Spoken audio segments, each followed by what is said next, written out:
Thank you, everybody. Meeting comes to order at 7 o'clock on May 2026 at the Taunton Merrill Snee Room, Town Hall. I gave it all to you. There's another one around. Right here. Oh, I have it, right. Sorry. I don't know, don't tell me. Okay, it's a joint, the Zoom meeting as well on Taunton Town Hall, 815 Riverside Drive, North Rosenville, Connecticut, Merrill Snee York.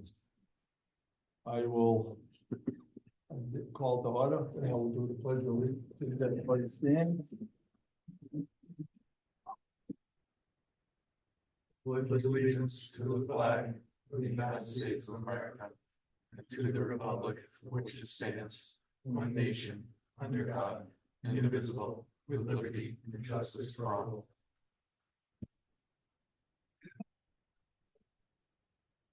All right, Chairman's statement on the citizen comments. Please state your name and address. Speakers are allotted 3 minutes speaking time unless otherwise directed by the chair. Please address your comments through the chair in a civil and respectful manner. And I'm going to add to that is that I appreciate all commissioners to do the same. Put your hand up to be recognized, and then you will be asked. And if there's 2 or 3 people in front of you, you'll go by the order that I have. Now, roll call and seating of alternates. When I call your name, you either say present or here. Brian Santos. Here. Ray Williams. Here. Mike Kruger. Here. Jane Salsa. Russ Robbins. Here. Dan Bennett. Kaiser Levesque, I believe she's coming, she'll be late. Is that correct? All right. Joseph Brody Brown. Here. Steve Nickerson. Here. Scott Lapworth. Oh, Kai's came in at 7:02, 7:03. So Kai's is here. Sarah Pendetzky. Here. Cindy Dunn. Dan Mayrow. Here. Joseph Brody Brown will, John B. Linke, present. Dave Popolowski. Present. Sorry, I said Pop. You're good. I'm sorry. And Ryan Canoy. Here. All right, now we have that. And Joseph Brody Brown, you are the first one in line of the alternates. You will be seated for Dan Bennett. And Jane Salsey, Steve Nickerson, you will be sitting in for Jim Salsey.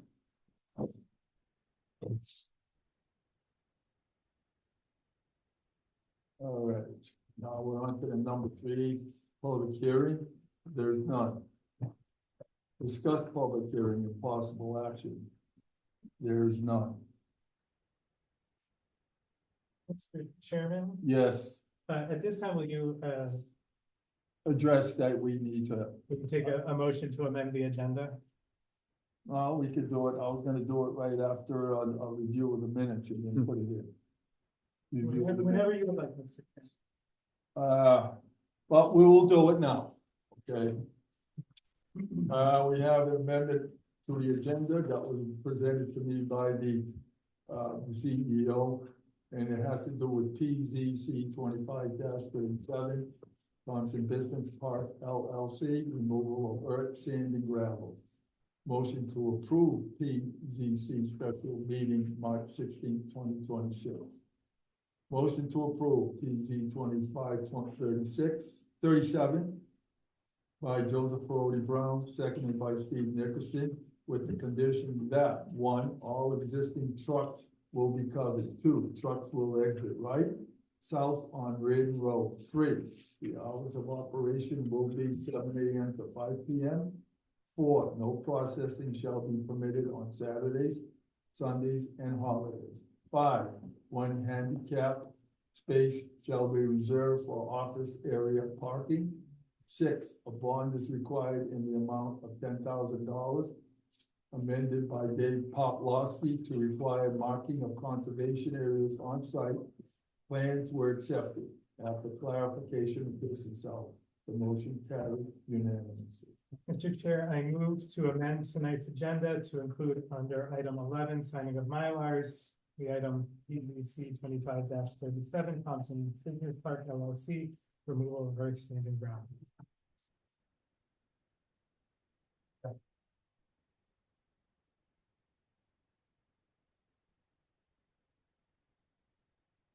Yeah.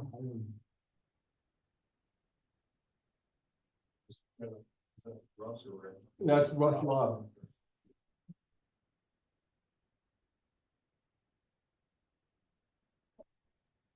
All in favor, say aye. Aye. Opposed? Abstained? Hearing none, motion passed.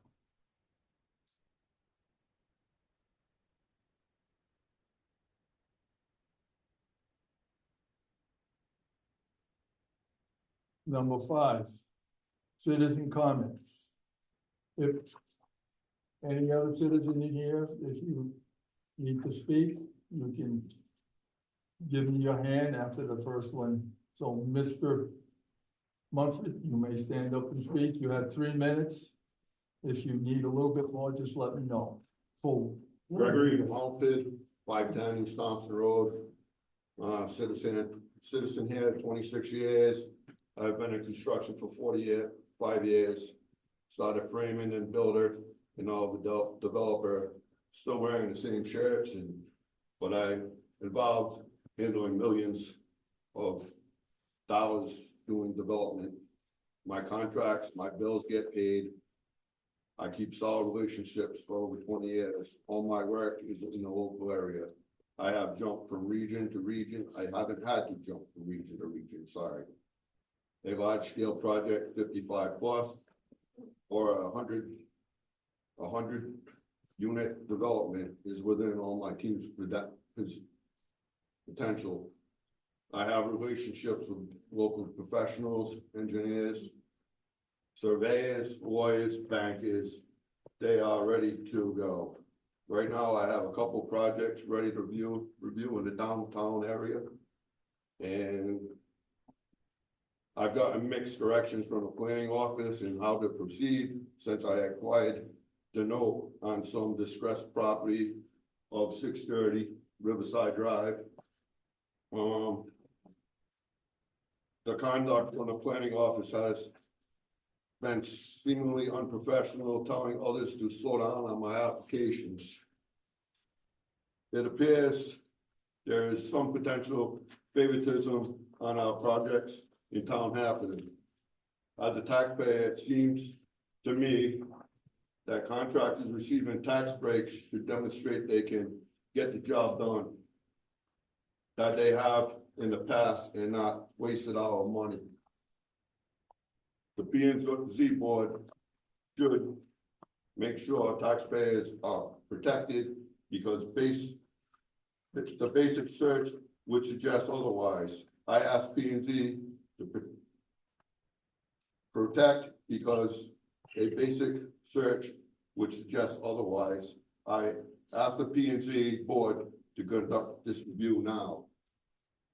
Also advise me on steps to move forward with my projects. I wish to build and contribute to this town, and thank you. Thank you. Thank you, Mr. Munford. Any other citizen to speak? You're all here for like an application or whatever, correct? Okay.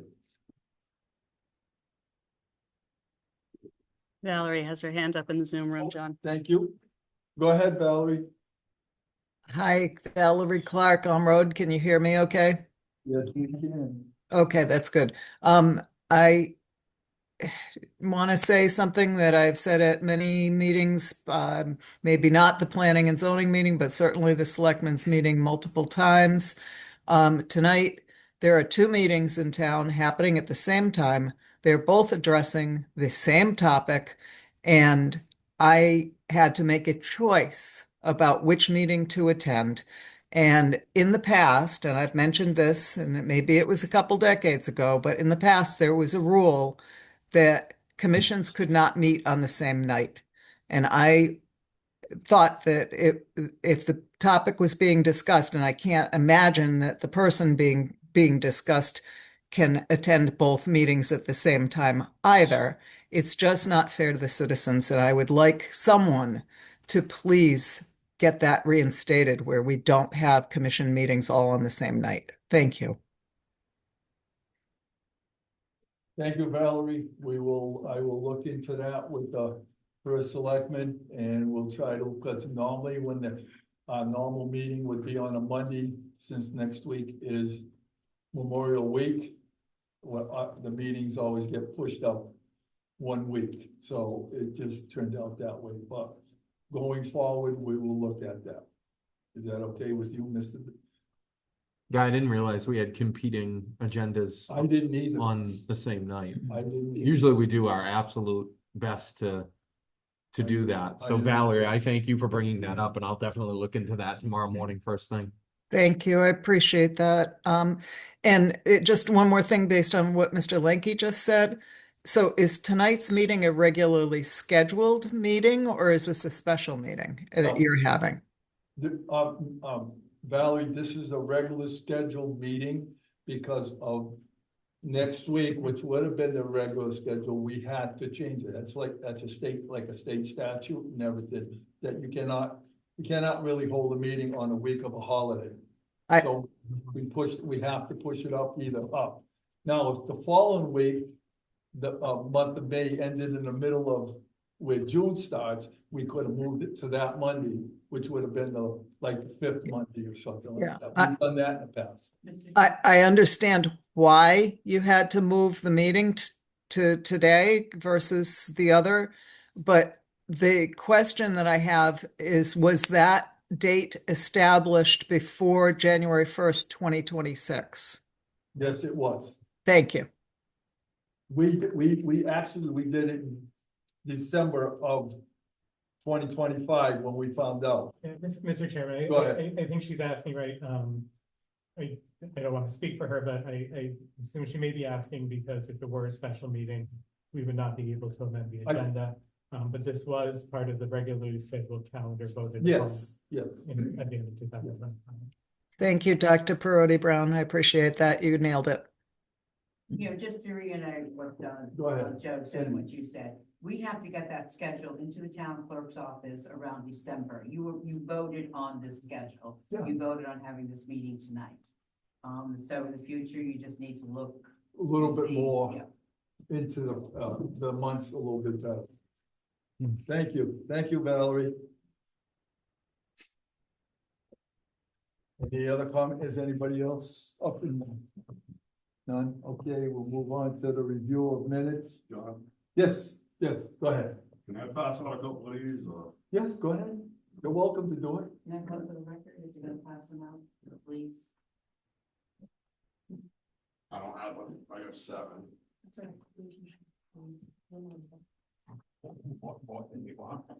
I'll let you do your thing and then we'll move on to number 7. I mean, yeah. I'm happy to make some copies for you if you need me to. I don't even. Okay.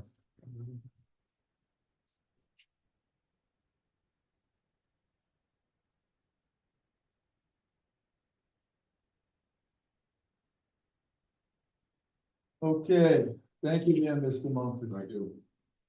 Review of the minutes of 04/27/26. Is there a motion to accept 4/27/26? And, or is there any amendments to it? I'll make a motion that we accept minutes from Monday, April 27th, 2026, the regular meeting minutes. Dave Paplowski. I got it. I'll second that. Wait. Any discussion? Hearing none, all in favor say aye. Aye. Opposed? Abstained? I think John. Okay, thank you, sir. Mr. Chair, Go I ahead. will just know that I was absent, but I did view the recording. So I have voted yes. What was that again? I said I wanted to say for the record that although I was absent from last month's meeting, I have watched the recording and so therefore voted yes. That's acceptable, because you got to read the minutes, got to see the minutes. We've had that in the past, quite a few. I just wanted that on the record. Yep.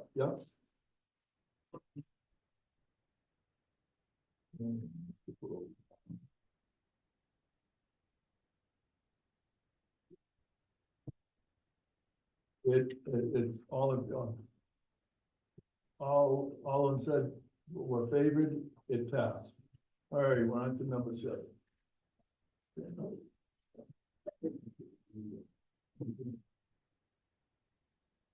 Application received for discussion and decision. P and Z PZC application 2615, applicant French River Material, owner Strategic Commercial Realty Incorporated, 307 Reardon Road LLC, map 156, block 8, lot 7, zone 1, renewal of gravel mining operation to excavate sand and gravel. Is there action and vote? Is there a motion? Chairman, Whoa. there's a correction there, that's the business zone, it's not the industrial zone. That's a fault of copy and paste. So there's a correction of the business zone.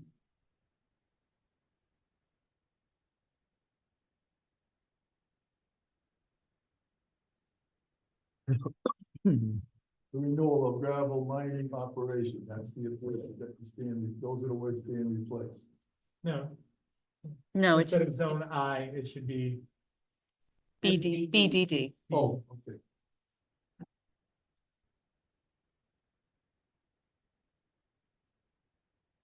Okay, thank you for that. Is there a motion? I make a motion, we approve PZC application 26-15 for renewal. Second? Mike Krugel, Dan. Thank you. I didn't say it loud enough, I apologize. Mr. Chair. Yes, go ahead. Cindy, how's it look? It's beautiful, it's done, I gave you some pictures, Yeah, it's pictures are- organized and been in the past few years, their files are good, their operation is clear.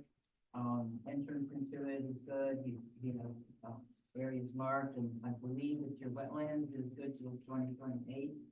So, yes, there's no fault on that property. So I recommend that you go ahead and renew it. Thank you. I would agree, I just caution you. But, Just follow protocol. oh, good, they, Yeah, I think you're right. okay. What was that? Oh, so I did put the wetlands in. 2030, the wetlands is Oh, okay. Not sure. from what I read. Okay, all right, great.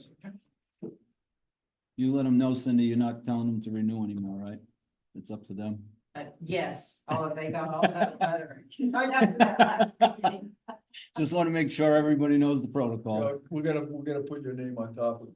They pop on. I know, just helping Cindy. No, I know. No, it's a good thing though. Yeah. All right, all in favor, say aye. Aye. Opposed? Abstain? The ayes have it. You're all set, Mr. Pop. Sir? Have a good evening. Thank you. Applications received after the agenda, none, correct? Number 9, report of Line right office through. staff.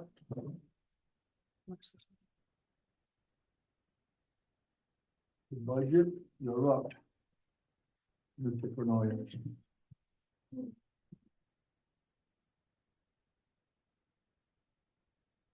Okay, so in the packet, I'll read off the current budget. We have an available budget, according to Actually, there's a typo in here because the one in the packet says it was March. That's the one you're gonna use. March.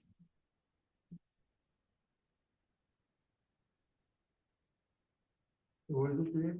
You got, That one says March. you should have the April, you should have the April one, correct? The one in the packet is the one I'm holding. The one you have it.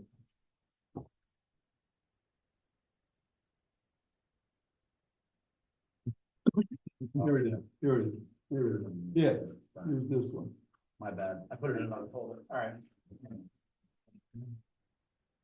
So as of April 30th, 2026, our available budget is $11,876.57.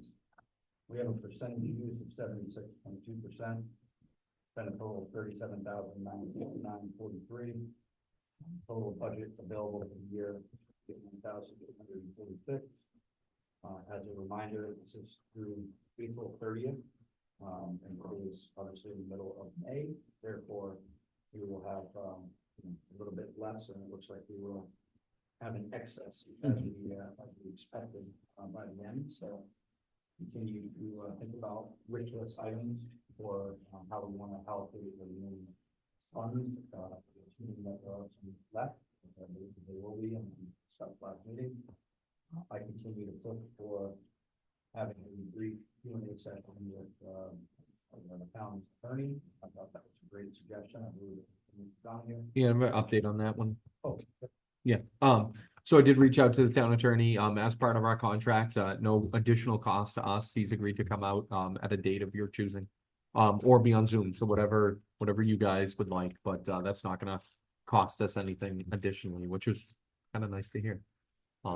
So at the commission's request, I'm happy to schedule it. Thank you very much. I think maybe during later in the meeting, maybe during commissioner's comments, we can set a date that might be more appropriate than before.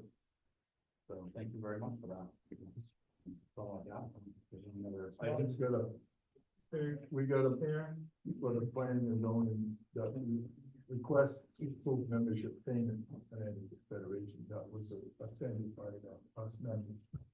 Okay, so since we have an excess in our budget, I know we had talked about doing it out of pocket. Since it looks like we're gonna have an excess in the budget, I guess, and I believe that Nick said that the conferences were okay prior, so I guess we should consider making a motion to approve any spending for that conference. My understanding is that this is membership in the association in the CFCD and for the coming year. There's a Yeah. membership fee going I forward. don't think it's a next year. class. It's not the payment for the conference. It says, yeah, it says membership payment, so I believe that you're right. So, It's right, yeah. So, Mr. Chair, if I may, I move to authorize the payment of $130 for full year membership in the Connecticut Federation of Planning and Zoning Agencies. thanks. I'll Also, set. go ahead. You made the motion, right? Second. You want to give it to No, I'll Dave? give it. Dave Popolowski. Any other discussion on it? Hearing none. What? Hearing none. All in favor, say aye. Aye. Opposed? Abstain? Motion passed.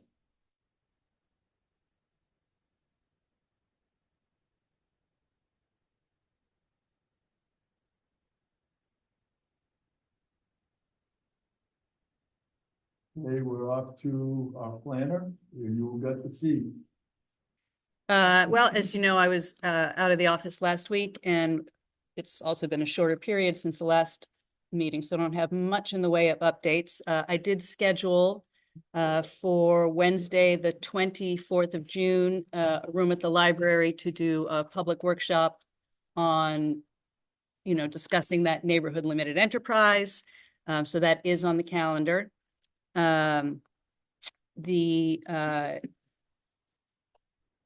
Sorry, first day back, I'm a little flaky.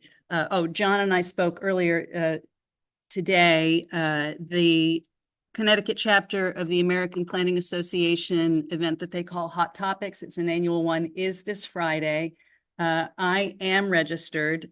When I sent that out, I had let you guys know that because we are still under the spending freeze, as far as I was aware, that was to be paid for out of your own pocket. So I don't know if anybody has signed up. Is anybody going on Friday? Ray, you went to it once. I got cranky. Okay. I'd love to go, but I can't. Yeah, it is a good one, and I think they are still taking registrations if anybody wants to go. It is an all-day thing. It's in East Hartford, at, what is the name of that little college, John? Goodwin College. Thank you. You're welcome.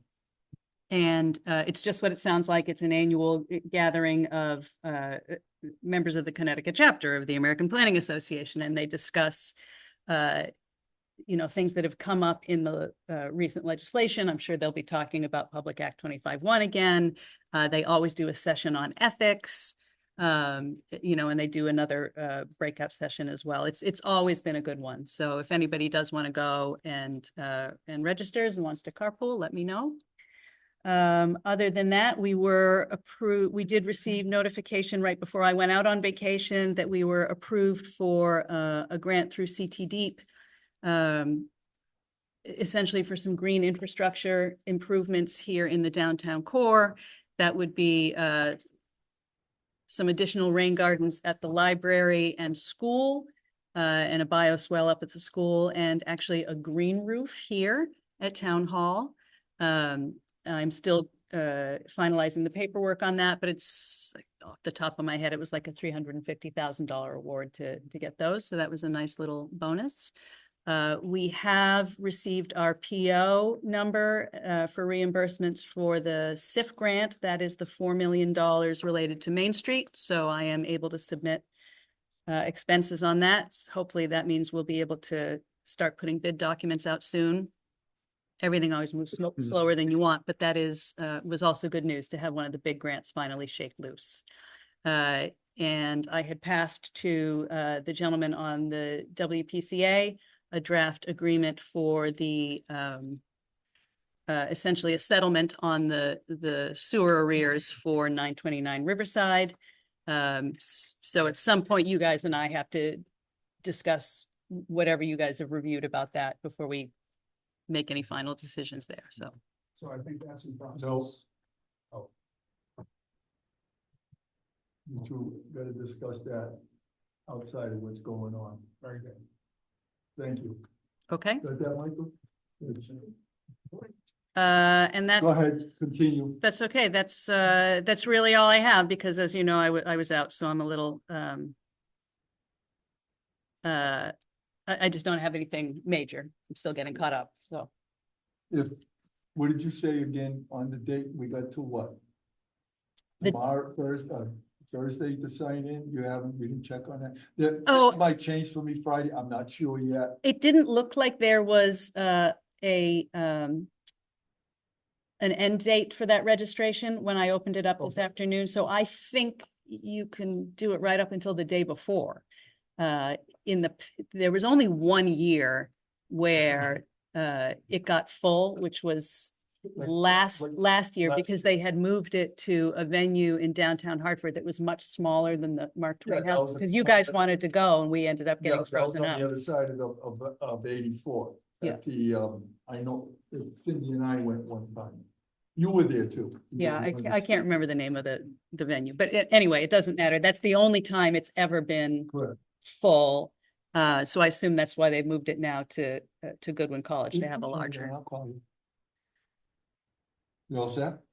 Yeah. Okay, go ahead. I didn't care with the time on that Wednesday, June 24th. We set it at 6:30 to 8, because folks thought 6 was too early to start, but we have a hard stop at 8 at the library because of their custodian. Maybe we can get the first selectman to give us a little lenience of a half an hour. So if we need it, we'll see. I'll just go sweep the floors myself. I had to be. I'm bringing my own broom, especially the power broom. Another day. Another day? Yeah. Go ahead.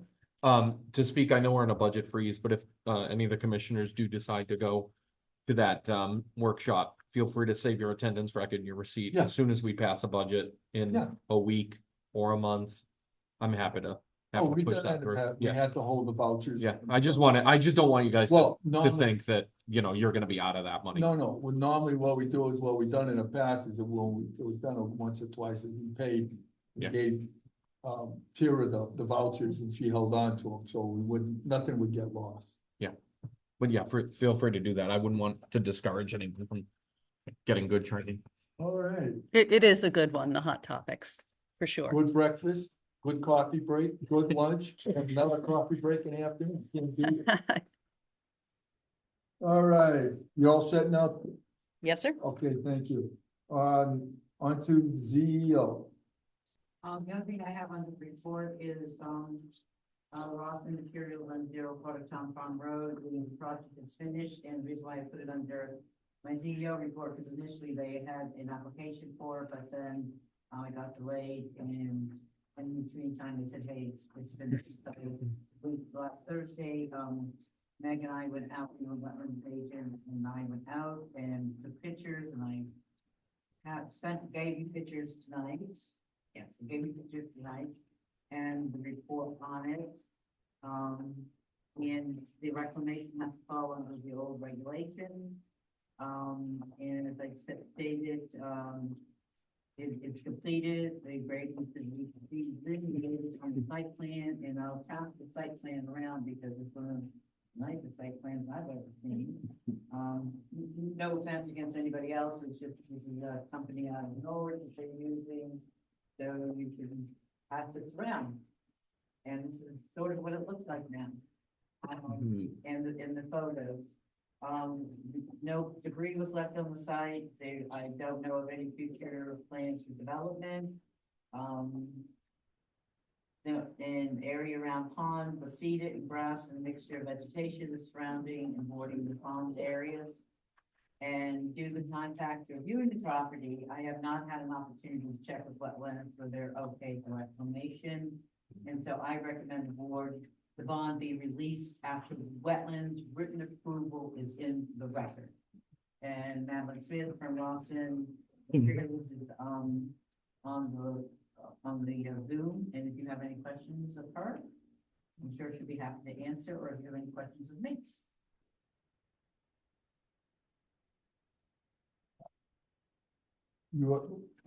Go ahead, Jim. So Cindy, you looking for a motion to release the bond with that Release the condition? bond, yes, with the condition, yes. I'll make a motion that we, as recommended, but I wanna, when somebody seconds it, I wanna have a discussion about it too. I'll second that.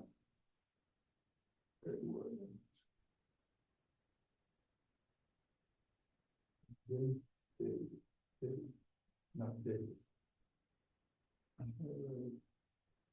Motion has been made by Dave Popolowski and seconded by Ray Williams. Is there any discussion on it? Go ahead. So Cindy, I think to be fair that the expectation is the wetland signs off on it, but there needs to be a set time limit or expectation from wetlands to sign off on this. So I don't want to see it held up Okay, based on waiting for wetlands. So I guess my condition is in a month, whatever, I don't know what's acceptable. 2 weeks, 4 weeks, come back to us and we may have another motion. Next meeting, June 22nd. Yeah. That would be the best day. So that's a little over a month. so I'm not understanding what you're saying, I'm sorry, Dave. What did you So- say again? If the wetlands hasn't signed off on it in 4 weeks, could you put it back on the agenda so we could discuss it? Oh, okay, so the motion would be, if the wetland signs off within the next before our next regular scheduled meeting, then we can release the bond. Correct. If they have not signed off in 4 weeks, then it comes back to the June meeting. Correct. And you're gonna put it on the agenda for us to have a Okay. discussion about. Madeline's Please. on the Zoom, if you want to ask her anything, or if she's heard from the wetlands. Madeline? Madeline? Hello, everyone. I have not heard from Margaret. I did send her, she had asked about the depth of the pond. After our site walk, I got that over to her, and I know, John Felice had sent over that topo for you guys. I assume she would get back to us soon, but, she didn't bring up any concerns that I'm aware of. But I appreciate you, wanting to expedite it, and I'm comfortable with what was proposed. You can pass it. That's all I got. Is there That's, any unless there's other other conditions. discussion? Hearing none. We'll take it to a vote. All in favor, say aye. Aye. Aye. Opposed? Abstain? Passed. Thank you all. You're welcome. No, Garth don't wanna- Planning, I can see that. Town of Webster Planning Board, public hearing notice received 5/5/26.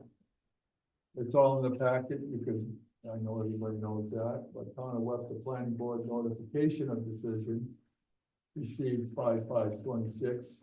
And the Connecticut Federation of Planning and Zoning Agencies, CFPZA, spring newsletter. Number 11, signing of MyLars.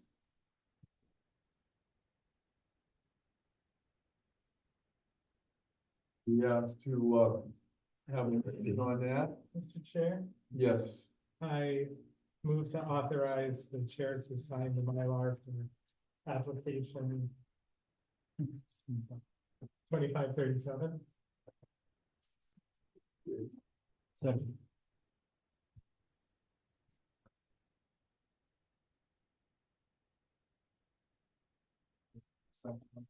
Yes.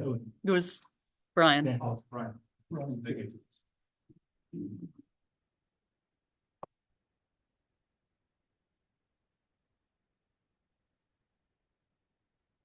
Okay. Any discussion?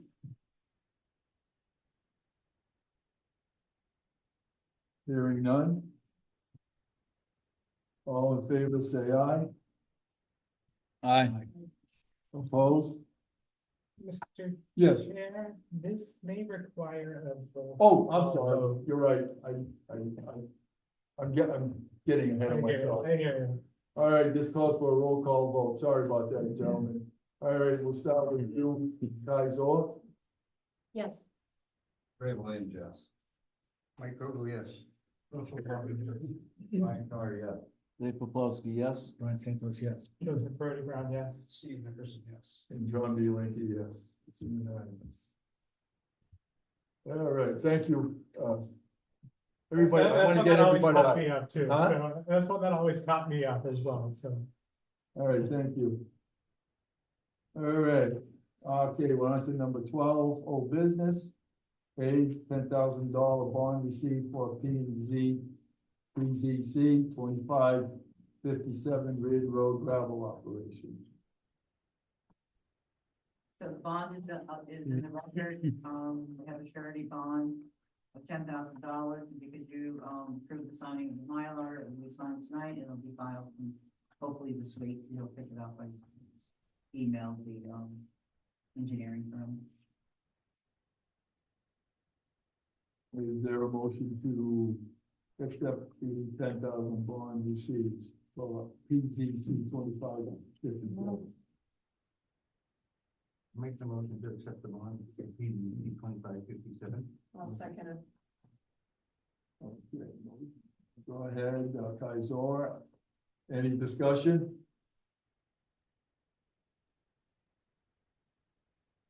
Hearing none. Now I'll go back to my normal thing. All in favor, say aye. Aye. Opposed?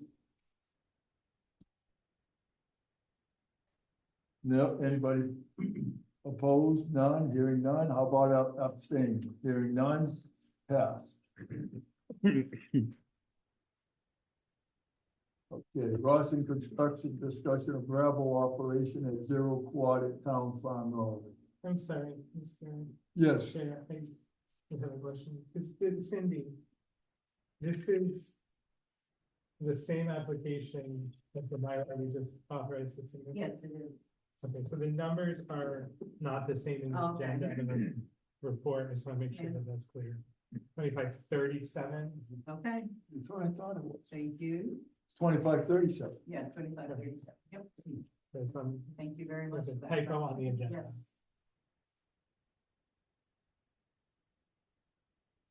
So many typos.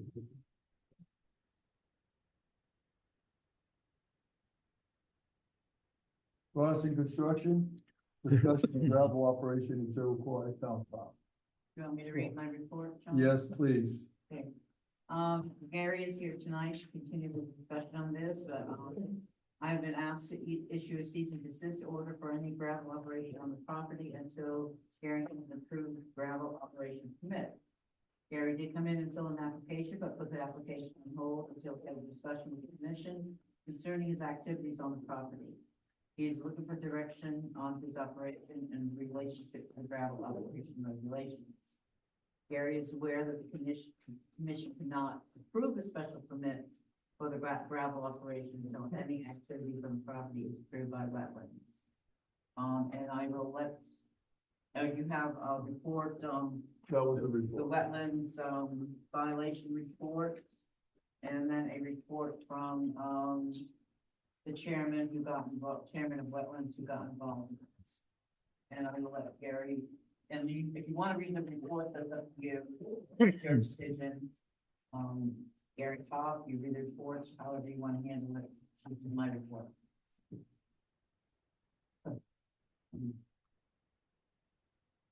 Go ahead, Mr. Lawson.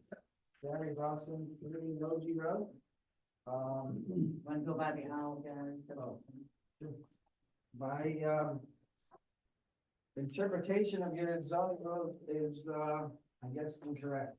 I interpreted your zoning rules as I was allowed to excavate 1,500 yards of gravel, topsoil, whatever, per year.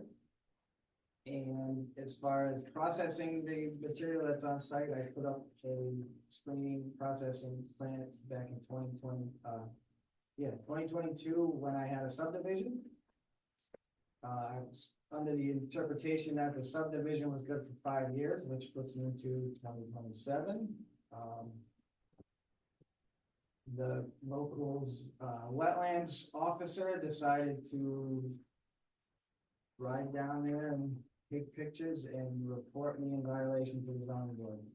No neighbor complaints, no noise complaints, no absolutely nothing. I do maybe 200 to 300 cubic yards per year. It's very minimal.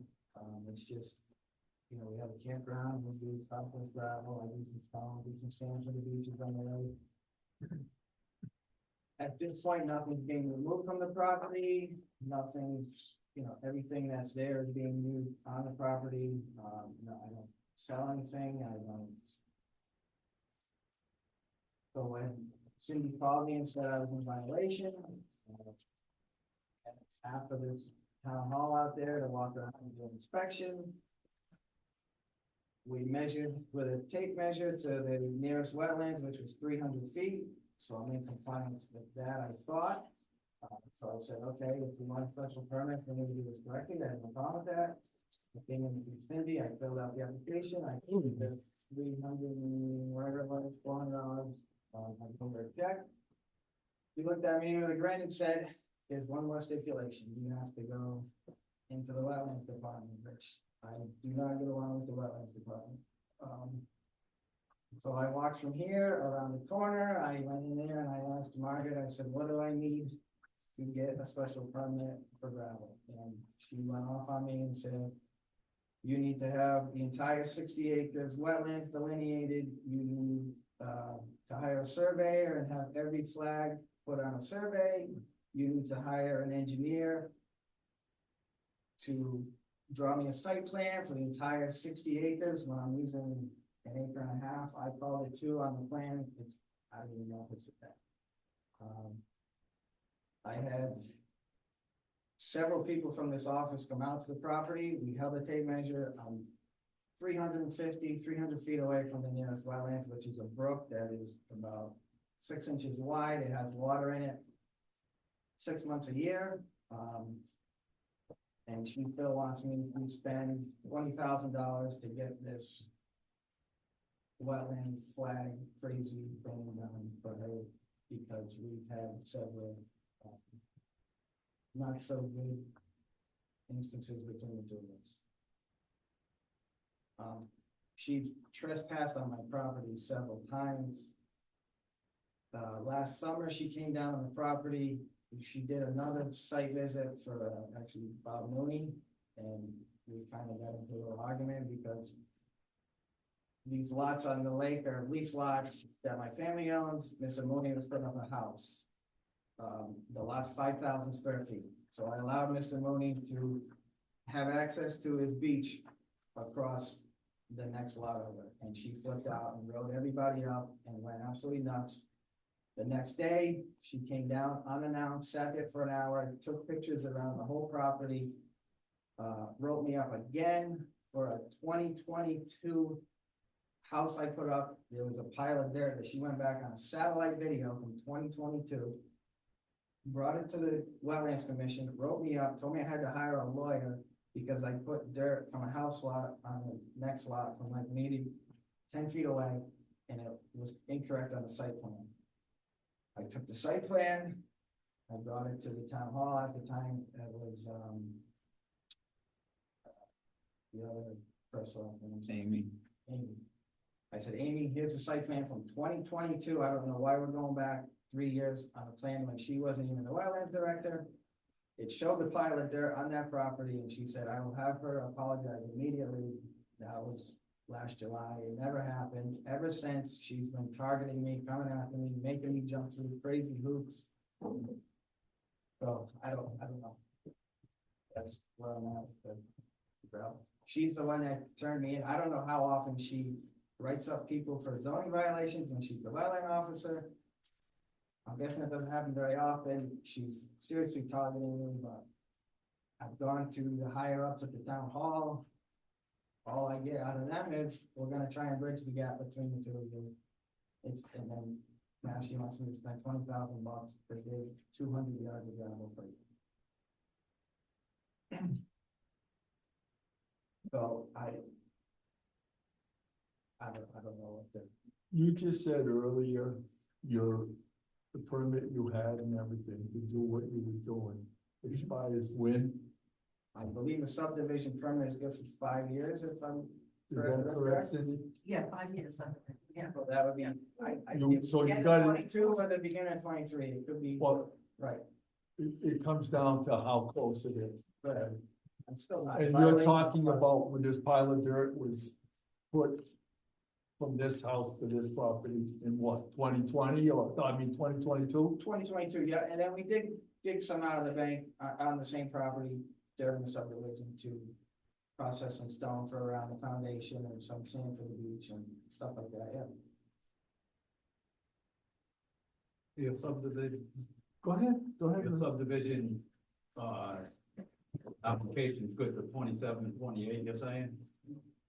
Well, we have, first of all, That's my interpretation of your rule, I could be yeah, but wrong. we need what maybe I was incorrect. When was exactly that permit issued? Like 12, like 11, 20, 25, you know what I'm Yeah, saying? yeah. So if you have the correct date, Okay, from there you had your 5 years, so it'll tell you what was being said. That's what I'm trying to figure out, you know, when I'm trying to get my mind. When was it issued? If it's 2027, when's it, what month or whatever? It has to be a month too, besides just a year. either way, I'd like to make it correct going forward. I just don't think the small amount of material I processed or whatever is worth the $20,000 of surveyors, engineers, soil scientists it's gonna take to get this permit. I mean, I see people digging earth all over town, but just for instance, Quintessa just redid 2 golf lanes. They did excavation. She went there and did an inspection. I don't believe she wrote a report to zoning that that they were doing this, right? Is there any stipulations on your permit? I need to ask Mr. Robbins. What's that? I said you need to ask, don't just walk, step out and talk to him. I don't, I just, it's a subdivision plan. That was my interpretation. I mean, I'd like to make it compliant going forward, but I'm not gonna spend No. $12,000 to make it. My feeling to, what I'm trying to do is see if we kind of can get this resolved. Yeah. For you, Okay, but I would like to know exactly when you came in. I was probably on I was on a commission there. Yep. But I couldn't tell you. no, what month. yeah, But that will give us some place to start. Sure. To go from, if it's being said that this was here, in 2022 or whatever, and you got it in 2023. Go ahead, Cindy. All right, so this is Logan, the address is Logan, Logan, right? correct, yeah, Okay, Logan. so that 2356, date received 12/26/23, so the decision date would probably have been, January 24th. But you have one before that too, right? that was just a single, it wasn't. Okay, it was, okay. Yep. So his subdivision permit is good for 5 years. Go ahead, Brian. Oh, Brian said. go ahead, Brian. So you own all the property? Yes, corporation that I own owns the property. Yep. The corporation, sure. And you're using it for local roads on your property, topsoil for your property, lawn for your property, We've seen for- and all of it's under 1,500 cubic yards. So that's, my interpretation is 1,500 yards per year. Then I'm hearing it's 1,500 yards accumulated. I couldn't understand the actual regulations. To be honest with you. Well, I helped write the regulations, so Yep. it's 1,500 per year. Okay. No, Then I- Is No, per it is year, not. saying? I did the- Hold, no, Hold it it. is not. Sarah. Sorry. What is it for? That was my interpretation. And Brian? Yeah. One second, please. I'll go right back to you. Go ahead, Sarah. What were you gonna say? So it is for 1,500 cubic yards aggregate, beyond which you would need to have, or anticipated need beyond that, you would need to have the special permit. And the reason for that is if it was per year, then there's nothing to stop someone from pulling out thousands and thousands of cubic yards over a series of years without ever having to come in to demonstrate that they're not near wetlands, that they're compliant with all of the groundwater protections. So that 1,500 cubic yards is an aggregate amount, so, not per year. so every person, aggregate amount over 100 years? Over the life of the project. People do projects in their house every year. I mean, but I don't wanna pick on the raceway or Quinnipiac, but they do projects, and do they have special permit? I mean, 1,500 yards, you could add it up over 1,000 years. I mean, how does this work? It seems kind of silly. What, Well, presumably you won't be working on it for 1,000 years, so I think we can eliminate that. My son could take over, his son could take over. I mean, we can do this for hundreds of years, and we're supposed to keep a tally sheet. Then when we get to 1,500, we come in and get a project. I don't think it's keep it- Actually, that's exactly what you're supposed to do, is to keep a tally sheet. If you Well, at a expect time- that you're gonna exceed 1,500 cubic yards, then you need to apply for the special permit. Is it for a piece of property? So when I sell my property, should I hand my tally sheet off to the next guy? I would say yes. It's silly. Well, the regulations Interpretation is may be much further. inconvenient, but they are meant to protect the groundwater, the wetlands, right? Because otherwise there's plenty of room for mischief. And I'm not suggesting that you would engage in mischief, but without some kind of cap, I totally agree. then we have potential for a great deal of exactly the kind of tension that you're experiencing with wetlands, right? So the reason that we have that cap is so that if a substantial amount of extraction or earthwork is going to occur, Then it gets into the system so that it can be reviewed by wetlands and the CEO for compliance, covers your butt as much as it covers the town's butt, and then you're covered going forward. Yes, go ahead. Cindy, did you look up the regs in the book? Yeah, it says, so exemptions, the following uses are exempt from the provision of this section to obtain permits. Number 3, excavations, removal, filling, or grading of the total amount up to 1,500 yards. So that translates into, if you go over 1,500 yards, you need a gravel operation permit. That's how I would translate it as the CEO. Is that how you see it? Well, my question is, Go ahead. is it for the removal of 1,500 yards off the property? If it's not off the property, you should be able to move the gravel on the property or subsoil or loom wherever you want on the property, as long as it does not interfere with wetlands. And if he's 300 and some odd feet away, what is the problem with moving material? Because you're gonna build a house. When you build a house, you're taking anywhere from 4,000 yards, 400 yards to 1,000 yards and digging a basement. So you're gonna make somebody get an operation, special permit, when they go to do their driveway and they do their basement? No, if they have a building permit to do a foundation or any other thing, one of the exemptions is if there's an existing permit with a site plan that refers to the earthwork, then they don't need an additional special permit to cover that earthwork because it's already covered in another permit, whether that be a building permit, a subdivision, or some other special permit. His permit under subdivision? Okay, hang on a minute, everybody, please. Can I read Go that ahead, for you? read it. Okay, so exemptions, the following uses are exempt, etc. Number 1, excavation, removal, filling or grading associated with approved subdivisions, site development plans, or building permits, unless exporting of more than 1,500 cubic yards of material is proposed. So again, after 1,500 cubic yards, if you're doing any of that, you still have to get a permit.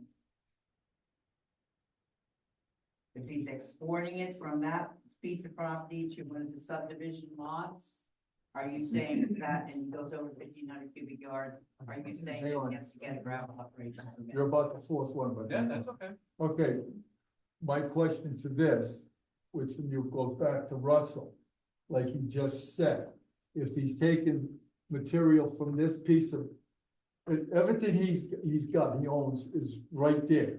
You own the whole thing. You own that whole stretch of land from one end to the other, whatever it is. So you're taking material from this end and you're screening it, whatever, because you want to bring it down so you can make it for somebody to put their travel trailer on as rental. Okay, so you want to bring something over here to kind of bring it up to grade, even though you're not digging it, but you're just bringing it in to fill it for grade. So it's staying within that's what you're trying to explain. That's what I'm interpreting. Now, what Mr. Robbins just said is that you're staying within your property. You're not trucking it down the road and stockpiling it someplace else, or somebody pulls in, you load them up and out the door he goes. No. That would be part of gravel operation, because it's being taken away from the property. That's how I see it. Right. Now, you may continue if you like, because you were the first one to. Well, my point is, if he's taking the gravel subsoil, and moving it from one lot to another in the subdivision, and he's not taking it to another section of land that's not permitted, he should be fine on the property that he has the permit for. And is there any stipulations that this board gave for his permit of erosion control or anything like that? Like silt fence or bales of hay to stay away from the wetlands? If not, and he's 300 feet away, or 300, how much, 350 feet away? I don't think there should be a problem. I see, now we would have to go back and find out what was put in that. What was put in what, on his permit? So Yes. his permit- Okay, we can do But- that, but what I want to say is the subdivisions are on separate lots than where he is doing his. But, yes, it's But separate it's lots. still all owned by him. That's, But it's see, separate that's lots. the question is it's all owned by him, but if he's taking it from A, he's taking it over to Z, but it's still the same property, one long length, there is no break in between, there's nobody that owns anything down to the water. So you have complete ownership from A to Z. And on top of that, the lots are only leased, so they are taxed, but they're just lease lines, they're Yeah, not yeah. legal lots too, so. Yeah, they're tax, you're leased for, or whatever, So like the whatever. health department doesn't see a lease lot as a lot, so they call the whole thing. Yeah, it's all 60 acres, all one whole. See, now we got a dilemma. In my opinion. Go ahead, Brian. No, go ahead. I'm just waiting, go ahead. Okay, go ahead. So to add some context, and I've met with Gary many times one-on-one. We went out with myself, Cindy, the chair of Inland Wetlands, Margaret. I do think that you are in fact true and above board there as far as it's all staying within your compound, whether that be from lot to lot, but it's all staying local within your land. The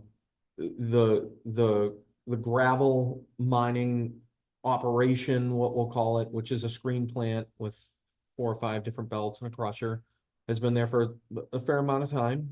It's been used to develop the property year after year. It does appear to be above board. I know that this gentleman's worked with past CEOs with site plans and putting wood chips near waterways and work that. I don't think the question here today has anything to do with what historically happened. The question, I think, and the only thing, and I've had this conversation with Gary to mitigate it, is just a single question about proximity to cleared land to a wetlands area. As far as that's concerned, I think historically, if we're going to talk historically, yeah, maybe 10 years ago, we could argue that there was a substantial graveling operation there, but today, I don't believe that is true. So that being said, we could probably go back and forth about this 1,500 number, and I know you and I originally thought it was yearly. We kind of went back and forth, and then I looked at the regulation and I thought it was cumulative about on a site of a project. So that was the hangup. But if we're talking and looking at today, moving forward, I'm not seeing that going, but there is, and if we can talk all night about the gravel part of this, but there was about a 2 to 3 acre plot of land that was cut. And there's bank run there, and it hasn't been moved, but if it were to be moved, then I think we would be back here at the conversation, because I will say, and I've been trying to bridge the gap between Margaret and you to have a pretty good outcome to defend Gary's point. There are many areas that are hundreds, if not thousands of feet away from wetlands. There is one area that is very questionable as far as where we're at. You know, it could be 100 feet, it could be 150 feet. It is my understanding that 100 feet, from a disturbed area is that. So I think to speak to that, I think that, and to bridge the gap here, I think that's the only question moving forward. But I don't see a continued huge operation here. So if you were going to continue to gravel and mine and take out excess of soil, yeah, I think it's reasonable to get a permit, but it seems like a lot of that has been in the past. And I don't know if Cindy can add to that, because we rode in the same car together, we took the same pictures together, we walked and held a tape measure together. So I think the thing here is probably just, the thing of the wetlands. Now, do I think it's reasonable for you to flag every inch of wetlands in your entire property? I don't. In the one area that we do have a potential that could be seen as reasonable, and that's a matter of a 50-foot section from east to west to a point. So I think I'd like to make that kind of public, in my opinion, from myself, Cindy, Margaret, and the chair of the commission. And I really, the group of us, including Margaret, has been really trying to work diligently to find a path forward. You know, although you may not agree, there's been a lot of side conversations there. And I wouldn't have said what I said tonight if I didn't believe there was a path forward. Why is the zoning, why is the wetland officer going around town writing up zoning complaints? Isn't there enough wetlands issues for her to look at? I'll answer that. I think there's many zoning issues here in Thompson. I think there's many wetlands issues in Thompson. I'm not of the school of thought that we have enough in our budget to be running around looking for stuff to do. I think we have enough in our current book, so to say. You know, she was driving on a public way and observed this from a public way that was I can't think of the name of the road that goes Baker. It appeared for me when I saw those pictures that that's where they were taken from. You know, I don't think when she took the pictures there was any conversation or historical look up on past permits and whatnot. And I think that really has a lot to do with it too. You know, I think she just saw a waterway and a 8-belt screen plant and took it upon herself to take pictures. You know, she hasn't been on the property physically to take those measurements, so I really can't speak to that. Yeah, so just to add one thing, you know, she was denied access to the property. That's his right. I'm not arguing it one way or another. You know, that is his decision. I do respect that. You all set? Go ahead, Brian. You want to speak? Oh, no. Go I ahead, was- Brian. Go ahead, Brian. Go. No, No, no, No, he no. was, I thought, it looked like. Put his hand, When the gravel mining operation was written, I apologize. the thing that I had in mind was, I didn't want people digging a hole on top of someone's property that's like 60 by 60 by like 10, 15 feet deep, right? That was the intention. That was the intention. Didn't want people having excessive sloping towards someone else's property, right? So that's where that 1,500 cubic yard number came from. It's like 60 by 60 by 10 feet deep. And it goes with a house too, okay? So the question I have for everybody is, Nick, since you were out there, in this one questionable area in our regulations that say earth moving is greater than 1,500 cubic yards in order to avoid. So are there deep excavations? Would you consider deep excavations at that questionable area? See, I, go ahead. Who are you asking? Hang on. I wouldn't consider them subsoil deep excavations. I think they're in bank run. I think at the highest point, it may be maybe 8 feet, maybe 10 feet of grading. But it's right on the top of a hill, so you're at a pretty significant slope. So I don't see deep excavations there. Cindy, would you concur? Not see that. I'll get right back to you because I got, Yeah, go ahead, Mr. You've been waiting for a Oh, while. no, I thought you were still going. no, go ahead, Mark. Go ahead, Joe. No, I. Go ahead, Brian. We'll finish up with you and I know Ray's got something to say and then we're gonna, I know Russ is on the line and then we'll go from there. So let's just get It this is an thing. allowed operation. as What's long as that? It's not within wetlands, right? Yeah, it should be. I'll end it. You didn't want to continue with excessive sloping? Okay. Here's the thing, we cannot tell the wetlands director, enforcement agent what to do.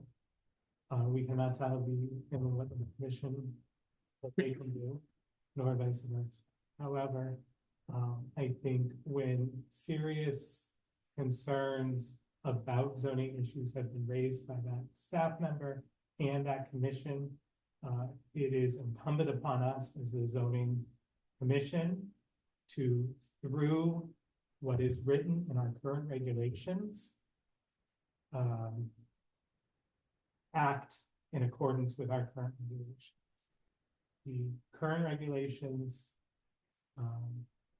See nothing about annual earth movement. It is a cumulative earth movement. And certainly if the wetlands enforcement agent and the wetlands commission are happy with a compromise scaled back monitoring of those wetland areas, that is it, right? What we have to do is look at our regulations and act in accordance with that. Thank you. I don't see the word cumulative in your regulations. You didn't see annually, I'm sorry, the applicant did not see annually. It's fine, it's fine. What was that? I don't see the word cumulative or annual. So do we just pick a time frame out of thin air? That's my question. I guess we're gonna have to review this one real good this time. Mr. Chairman, Yes, go ahead. whoever just read it, the word was total. Total is a synonym for cumulative. Total, aggregate, cumulative, they all mean the same thing. And the text that was read is 1,500 cubic yards total. Correct? Would you read it again, Cindy, since you have it there? Total for, Go ahead, read it again. Just that line. Can't find it. Sorry.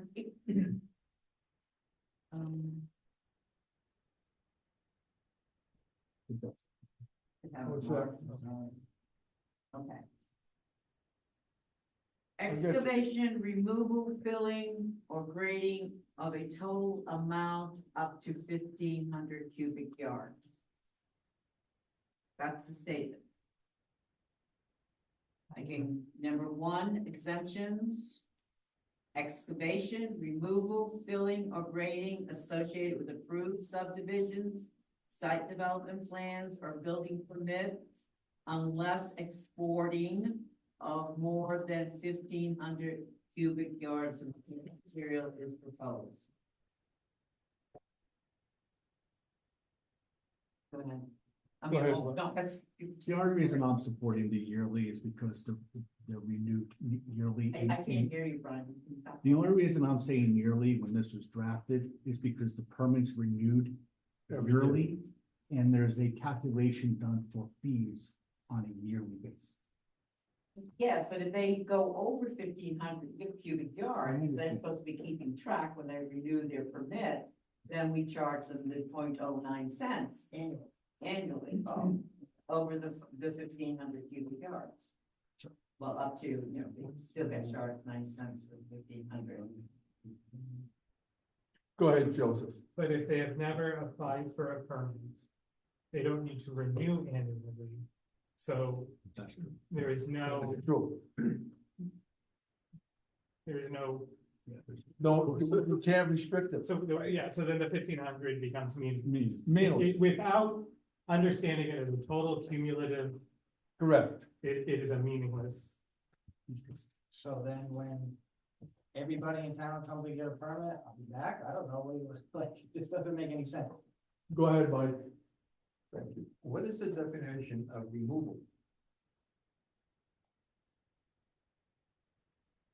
Digging or shipping out?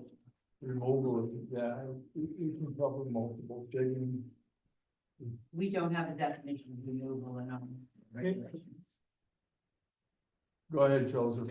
Mr. Chair, a couple of months ago, we proposed a change to the bylaws. And it was brought up at this very meeting that because of our use of the word removal, any sort of yard work, etc., would trigger the requirement for a permit. Right? And it was the same language. So, No. I'm sorry? I'm just admonished by that.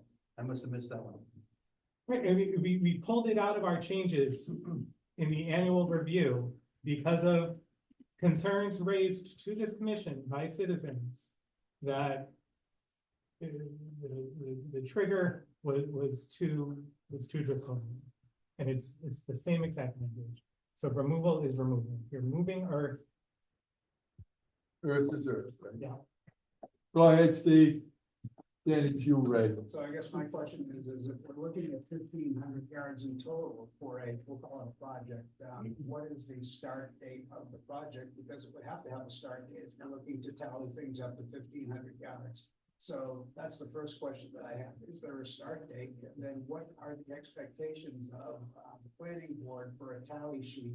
Because it would have to be some sort of formal documentation to show exactly how much he's increasing year by year. Well, it's not just me, you're gonna go to every house in the town. No, I'm just asking it in general. Well, the thing, what the original was, is that if you, like, Brian was the key leader on that, and it made sense at the time. The 1,500 is that anything over 1,500 and it's being removed, then you would have to come in, let us know, and we had to change the permit. Am I incorrect? So because we have to do the 9 cents a yard, that's what we got in our regs. Whether it's being sold, outside or whatever, but he's keep doing all of this within his compound from A to Z again. So it's what he's doing. If he reaches the 1,500, okay, so he just doesn't do anything for another 2 months. If you reach, I'm just saying, I'm only using this as an example. But I'm looking at if I reach my 1,500, come in, you tell the CEO, I just did 1,500, I'll be back, I'll be gonna start up next year. Right, I'm just. As long as it's on record. Okay, that's the key, is to have it on record. So that was. And if I'm wrong, correct me. So I guess in this particular case, what we look at is a potential start date, where he should start tallying. Well, I hate to be And again, I'm just asking. No. When he was It's a hypothetical. given the permit, correct? No, No permit? oh, no, no. Oh, there's a cease and desist right now because of a potential wetland encroachment, to my knowledge. Yes, I said I can bring your application to the Planning and Zoning Commission to accept it for a public hearing for June. But you have to understand before any action is taken, that inland wetlands has to approve it before the Planning and Zoning Commission can approve it. And that's what you withdrew it. Go ahead, Ross. The question is, did you not need an exception on the property? Did I, About removal of materials on the property and moving it? did I You not? had, I'll read an exception. the exceptions, Okay. because if there's exceptions, Well, that's an exception if you go, but it's not an exception if you are exporting more than 1,500 cubic yards. but that's the key word, exporting. He's not exporting the material. He's staying on his property. So what you're saying to everybody in town is that when you do a building permit, you can't remove that material off your property because it's gonna be over 1,500 yards.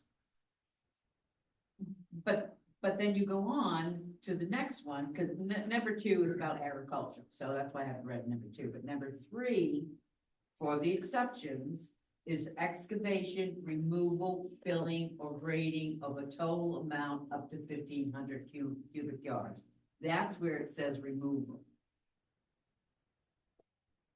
I would add a footnote here that when you were doing these regulations, I felt that you should have listed why you should get a permit, the qualifications for a permit. This is sort of like backwards. It says, here's your exceptions. Oh, but if you go over that, then you have to get a permit. It's not clear. Which to I me understand what how you're you saying. have to get a permit. With the removal. Removal to me is taking gravel, putting it in a truck and sending it down the road. You're not removing it from the property. You're not putting it in the truck and just going to another property. You're staying on that same property. You're moving it around. So you do your grading, to do your loom around houses, or if he's screening the rock to put around the foundations for drainage. What is the problem with using 1,500 yards plus on his own property? Well, That's what I'm getting at.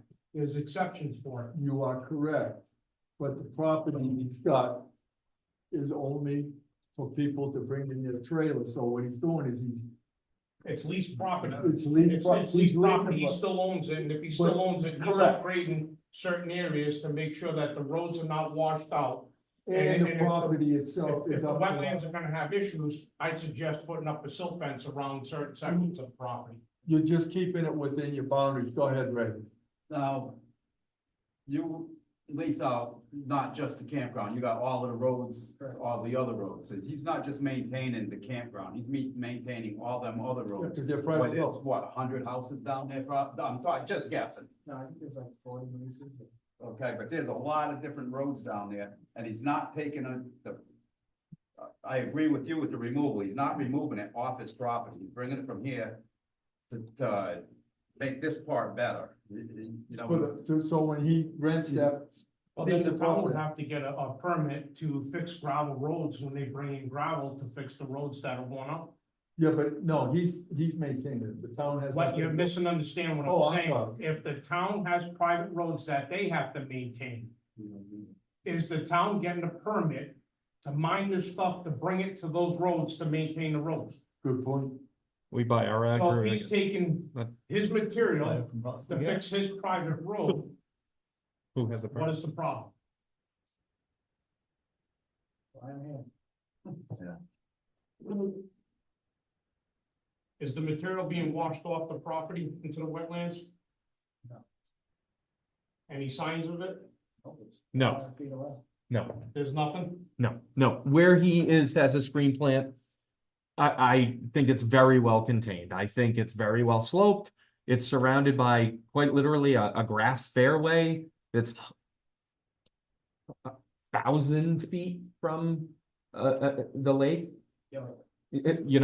I don't think that's the concern today, is the No, but gravel. you have a- It's The just- town has a concern for about a 50-foot section of his property that might be close. That was Is any cleared. Material going over into that area. No, to my professional observation, I did not see any movement of soil. That being said, I am not the regulatory authority for the town of Thompson. I'm not the zoning official. I'm not the wetlands official.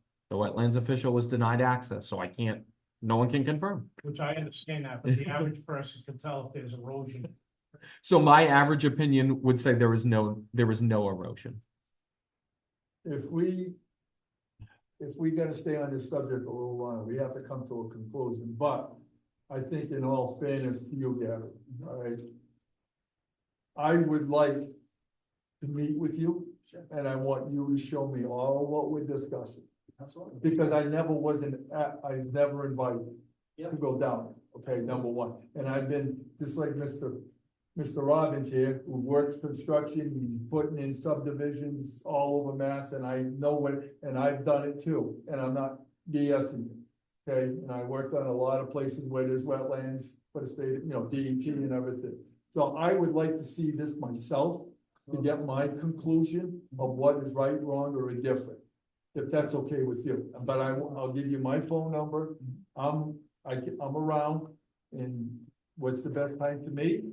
And I will be there, so I would like, it's okay with you, I'd like to put this whole thing on hold until we can get a better answer here.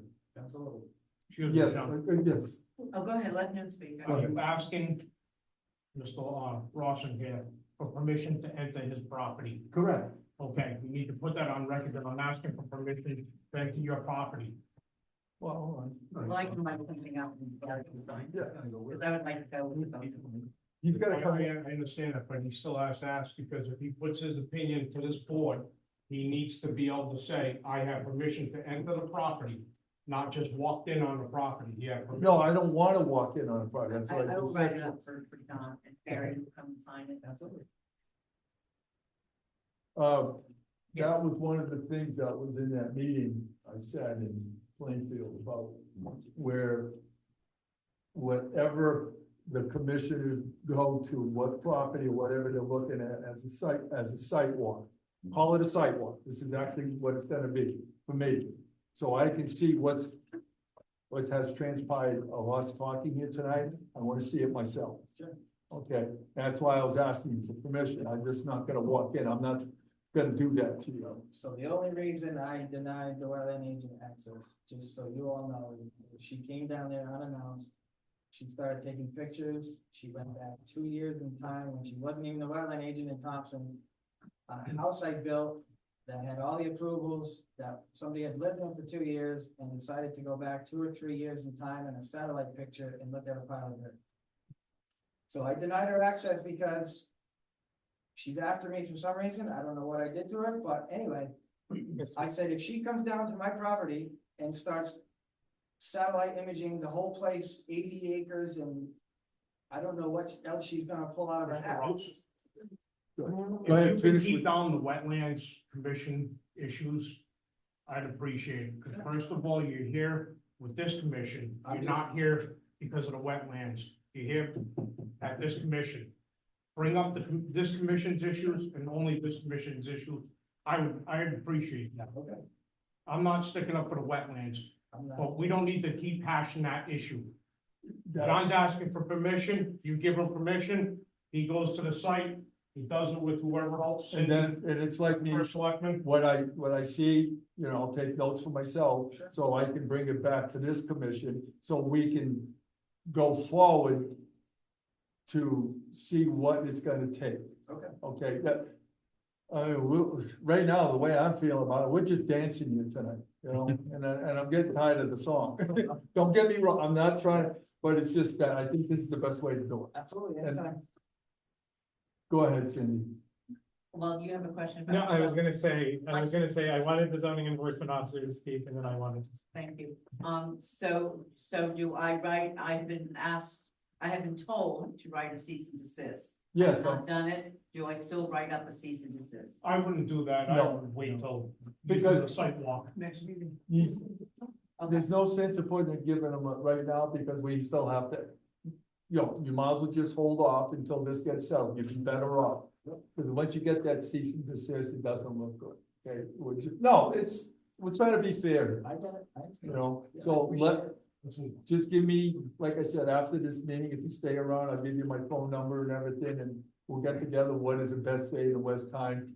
And like I said, I will, go down and take my notes and everything, and it'll give me a better perspective of what we're gonna try to do.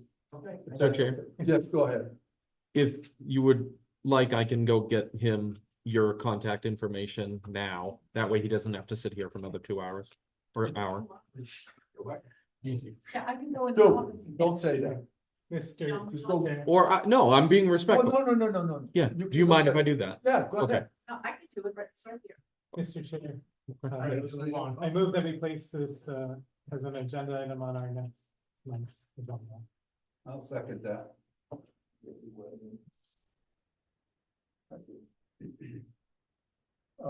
Any further discussion before I take it to a vote?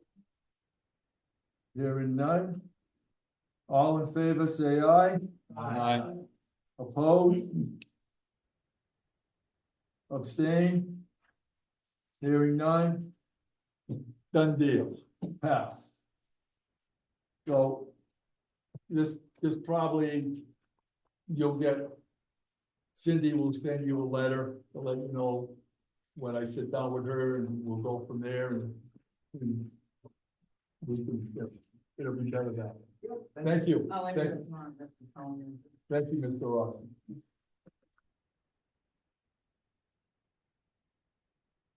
So. You tell me who agrees landline, who has those in?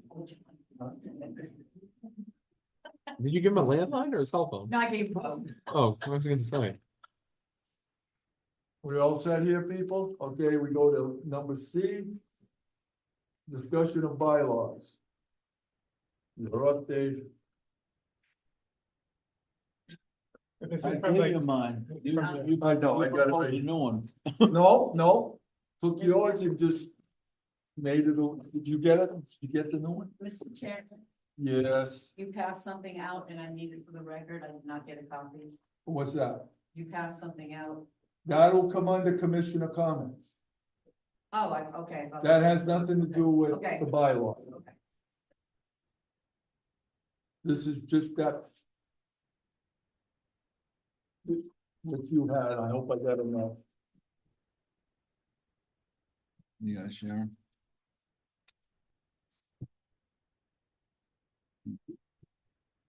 'Cause I think it's 2 years.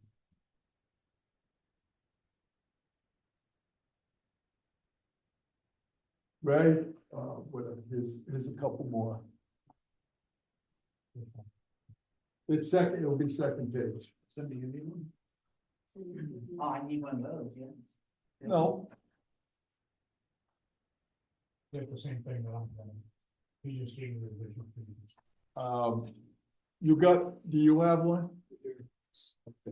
If everybody, this is gonna be the second page of the bylaws that we had to get redone back in November, if I remember correctly. This one here, correct? Now, if you look at this section here, I got there's one I have that Dave submitted. And when I read it, I really liked it. And what we did was, I went to somebody that's a little bit better than me at this stuff. And this was the old one of section 5. And it was the secretary shall keep the minutes and records of the commission and with the assistance of such staff as is available. Shall prepare the agenda of regular and special meetings under the direction of the chairman. Provide notice of all meetings to commission members, arrange proper and legal notice of hearings, and attend to correspondence of the commission and any other duties are normally carried out by a secretary. And then in section 6 was in the absence of a secretary due to illness, personal disqualification reason, the chairman shall. The one that Mr. Popolowski sent out is pretty much, if you see it, it'll be page 2, section 5. The recording secretary, it will be recording secretary, treasurer shall keep the minutes. So we eliminated the word treasurer off the recording secretary for that paragraph. Shall keep the minutes and records of the commission with the assistance of such staff as available. Shall prepare the agenda of regular and special meetings under the direction of the chairman, provided notice of all meetings to commission members, arrange proper and legal notice of hearings. Attend to correspondence of the commission and any other duties as are normally carried out by a secretary treasurer. So the secretary treasurer is now another section, and I believe you got it right there in front of me, in front of you. Can we see that? Yes. And what we did is section 5 now will read, recording secretary shall keep the minutes and records of the commission and with the assistance of such staff as needed or available, shall prepare the agenda of regular and special meetings under the direction of the chair. Provided notice of all meetings to the commission members, arrange proper and legal notice of hearing, attend to correspondence of the commission, and any other duties as are normally carried out by a recording secretary. Now we go to section 6. The secretary treasurer shall report on the status of the current fiscal budget monthly, as well with input from the commission and the staff as needed with the approval of the chair. Submit a proposed budget for the next fiscal year as requested by the Board of Finance. And then section 7, in the absence of the secretary treasurer, which is the same due to illness, personal disqualification reason, the chairman shall appoint a secretary treasurer pro tem.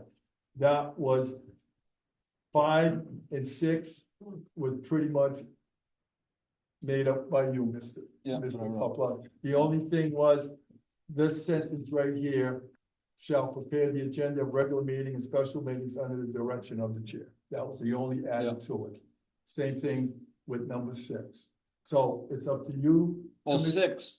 Go ahead. So 6, my version was not secretary treasurer. I was specific to treasurer. Correct. So that secretary treasurer was added. And the reason, I'll just remind everybody, the reason I did it was because when I was secretary, I was really treasurer. We have a recording secretary who's hired by the town. Yep. We have no need for a secretary. So my whole intention was to document that that's a treasurer position and has nothing to do with secretary. Well, I had a comment, Mr. Chair, if I may jump in. go ahead. Yep. I just wanted to add that, I just wanted to clarify on the position, because if we have a secretary and a treasurer, so let's say I'm the secretary, so it obviously affects me. We currently have 3 people on the, officers. So if you appointed a treasurer as a separate position, then you would have 4. So instead of having 3 people, you would have 4, I believe is one of the maybe unintended consequences of this. But that would be a separate position, to my understanding. Is that your intention, or? No, I didn't think we needed a secretary at all. It was Your defined as a proposal treasurer. is to just get As rid a of that. treasurer, and we have Dan, just for call it instance, right treasurer. now. Yep, yeah, Okay. that's, I wanted to, Okay. it was so confusing, and when I took over the same way. It was, I was doing the budget, but then I said, well, it's not even titled as treasurer, it's titled as secretary, so it made no sense. So that was my intent, was to clarify, Clarify. it's not a dual role, it's a single role treasurer. The other, Well- I just wanted to remind that, I had read a few meetings ago, and I know it's been a little bit of time since then, but we had used the precedent with John Rice and the examples from the minutes from, 2019 and 2020. And that was where, I believe that the revised, version came up. So we basically used the template that Dave had put out, and I believe John was doing this. And then basically said that, we're gonna use that as a precedent for the secretary. So it takes him. He doesn't have to worry about no minutes, don't he's been Correct. there for a while. It's, yeah. He's just gonna be strictly, if we need somebody to take notes, which he does now, which is a good thing, it's Yeah. a backup, but he's still the treasurer. There is a So- third reason though for a secretariat I wanted to remind to the commission. So let's just say that JBL is away or sick or whatever, and Dave has a job where he may travel sometimes. The next in line to run a meeting would be the secretary. So there would have to be some type That was of. brought up by John Rice. That before. was a point from John Rice that I had read prior, Yeah. from the other notes that I referenced from 2019 and 2020. So I just want people to think about that, because in that instance, there would not be, a precedent or a person on, with the bylaws to be running the meeting in the event that these 2 gentlemen were not here. So just something else to think about, that you would have to have some. The treasurer is the elected position. So the treasurer would assume that role, so we should maybe clarify that in here. Yeah. Strengthen the language. Yeah, Go ahead, Mr. Brown. so yeah, I think that is actually probably a change that needs to be made to page 1. I think that's where, that is all delineated in the bylaws, about in the absence of the chair and in the absence of both. Yeah, I think for clarity's sake, I would change every instance of secretary / treasurer to just treasurer. Separately, I assume, and I think I'm correct, that section 7 is currently in our bylaws. Yeah, it was just, it was put in to make it so it would be I consistent. mean, I guess my question is that necessary? Is it every time Ryan or any other incumbent of that secretary or treasurer role is absent? I mean, we have not appointed a secretary pro tem every time Ryan has been absent. Is there a logical reason that is required?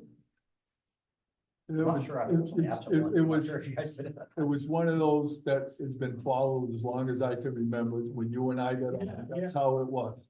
So we just, that was the only thing that never really got changed or really looked at. Okay, Yeah, so I guess my question is, do we have a bylaw that we have no use for? Is there? What can you do it as prolonged? what's that? Prolonged Yeah, absence. yeah, I mean, I guess in a prolonged absence, that would be important. And that's what I think they were referring, when I read it, that's what I thought referring to. Was a prolonged, not just an individual absence for the meeting, a prolonged but we could specify prolonged, And then they're gonna say, well, what's the definition of prolonged? I don't know, prolonged. See, we find these little things as we've gone since we did this, because that's where we had a problem in the past with some of them. Remember some of the things way back, so I think they've gotten better. This one here is if we kept it, now we got it, so it's just we got a recording secretary, he takes care of it, he takes care of all the other stuff, make sure everything gets posted, everything, which is good. And it takes away from when we were using him, Mr. Canoia. So it takes that away from him, he can just concentrate on being the treasurer. And sometimes he might need him as a secretary if something happens, he can't make it or whatever, the recording secretary. Then we have to switch it to Director of Planning and Development. Well, I was. No, not really, but go ahead. I was just gonna make an observation for you, in terms of, officers serving as a pro tem. There was at least one occasion, and I don't remember if it was a regular meeting or subcommittee meeting, when no officer was available. And the commission members selected Mr. Santos to be the chair pro tem for that. And So you like do that? have the option to write Yeah. that into your bylaws. I thought we had it in I don't know, I don't think that is in our bylaw at all, so, that's our. So, yeah, so if the open question is what happens when there's no officers present, which is conceivable and has happened at least once in the 7 years that I've been here, you do not technically have a procedure written into your bylaws, but in that moment, you guys selected a chair pro tem on that evening, which happened to be Actually- Brian. I think it was in the minutes, go ahead, Ray. Now, we did that another time because Dave was the chairman on a subcommittee. But I was treasurer already, because Okay. Randy, it was, Randy. Joe was not out, Randy was out, but I was Right. secretary. He was an officer regardless. An elected officer. He was an ST. So, we'll let we'll get it decided how you wanna go with this. Add some changes, or you think we should just get together, all the commissioners, just us? Hammer this out the right way, go with this, or you wanna try to do it tonight? Because I'm gonna tell you right now, come 10 o'clock. I'm shutting this meeting down and moving it to another week, another day. Just to let you know, I've asked that question already to the Yeah, lawyers. no, I would suggest that for our. No, they ain't gonna happen. For June, we get a full draft of the entire bylaws. I would suggest where every mention of the secretary is changed to treasurer. And, ensuring that on that first page, the succession is The elected. clear, as Ryan pointed out. So who wants to take a shot at writing what you brought up about no elected offices? What is that? Who wants to take a shot at writing that up? Okay. Would you like Yep. me to do that? Okay, if Joe's volunteering, Joe I'm happy volunteer. to step out on that one. Happy. Actually, it's gotta be more than one to do that. Yeah. Because you need input on it from at least four. options there. I'll put it. Hang on a minute, Isn't there a Go ahead. bylaws subcommittee?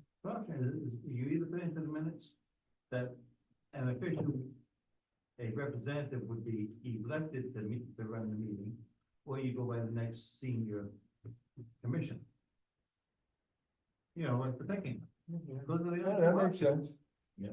Makes sense. And he- Okay, Joe, I'm happy to write up some language, make sure I get it. of course. Who else would I send it to, John?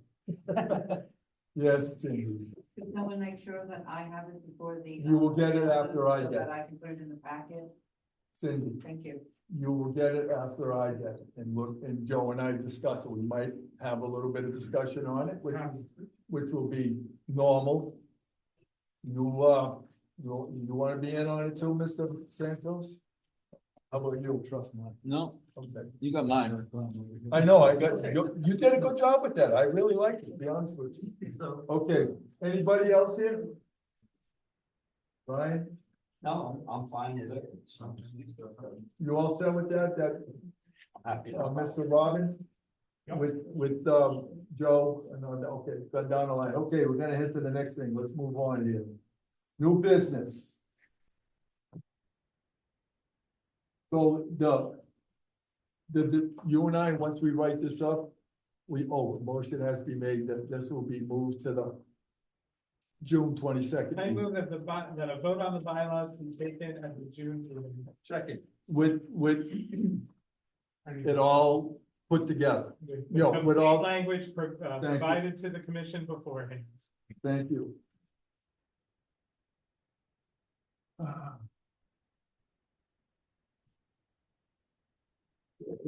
And you second, Mike. Thank you.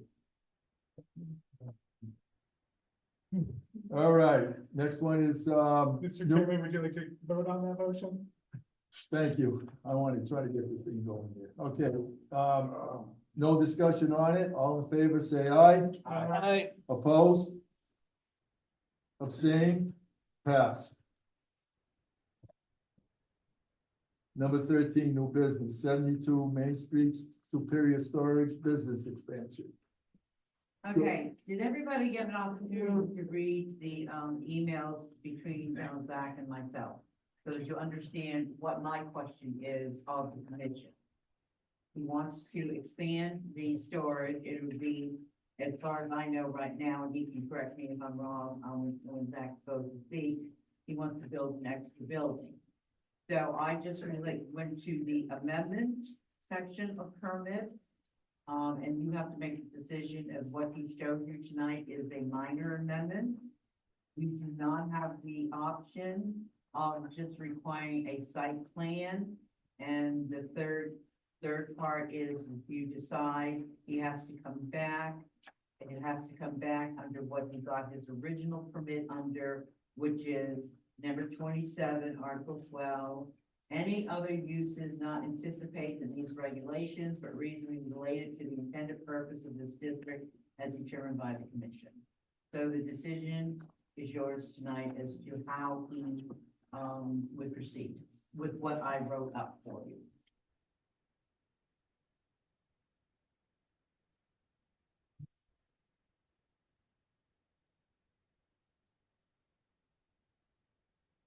Anybody questions on it or anything? So, and you're the gentleman, correct? Who's that? Yeah. Yes. Oh, I'm sorry, I thought you were all birthday, that's me. I just wanted to make sure, so go ahead. Mr. Chairman, so yes, I haven't read. The current proposal is to construct additional storage buildings. Okay. Buildings or building? It says buildings, Okay. so that, in my opinion, negates our option to call this a minor change. So not include any changes or alterations that would result in an increase or decrease in the dimensions of any building, or a change in the location of any building, additional or different uses, additional signs, changes in the illumination of buildings. We are adding additional buildings that is more major than changing the dimensions of a building. So it is my opinion that the minor alterations option is not available to this commission. Yeah, ideally, like I said, it would be nice if it was just a site plan because he's already there, but we don't have, where do we have that number? Unless Sarah can give some suggestions on that number, so we can just recommend a site plan, but I continue to look through it and there's nothing on the site plan. It goes back to number 27. Which he got his original permit under.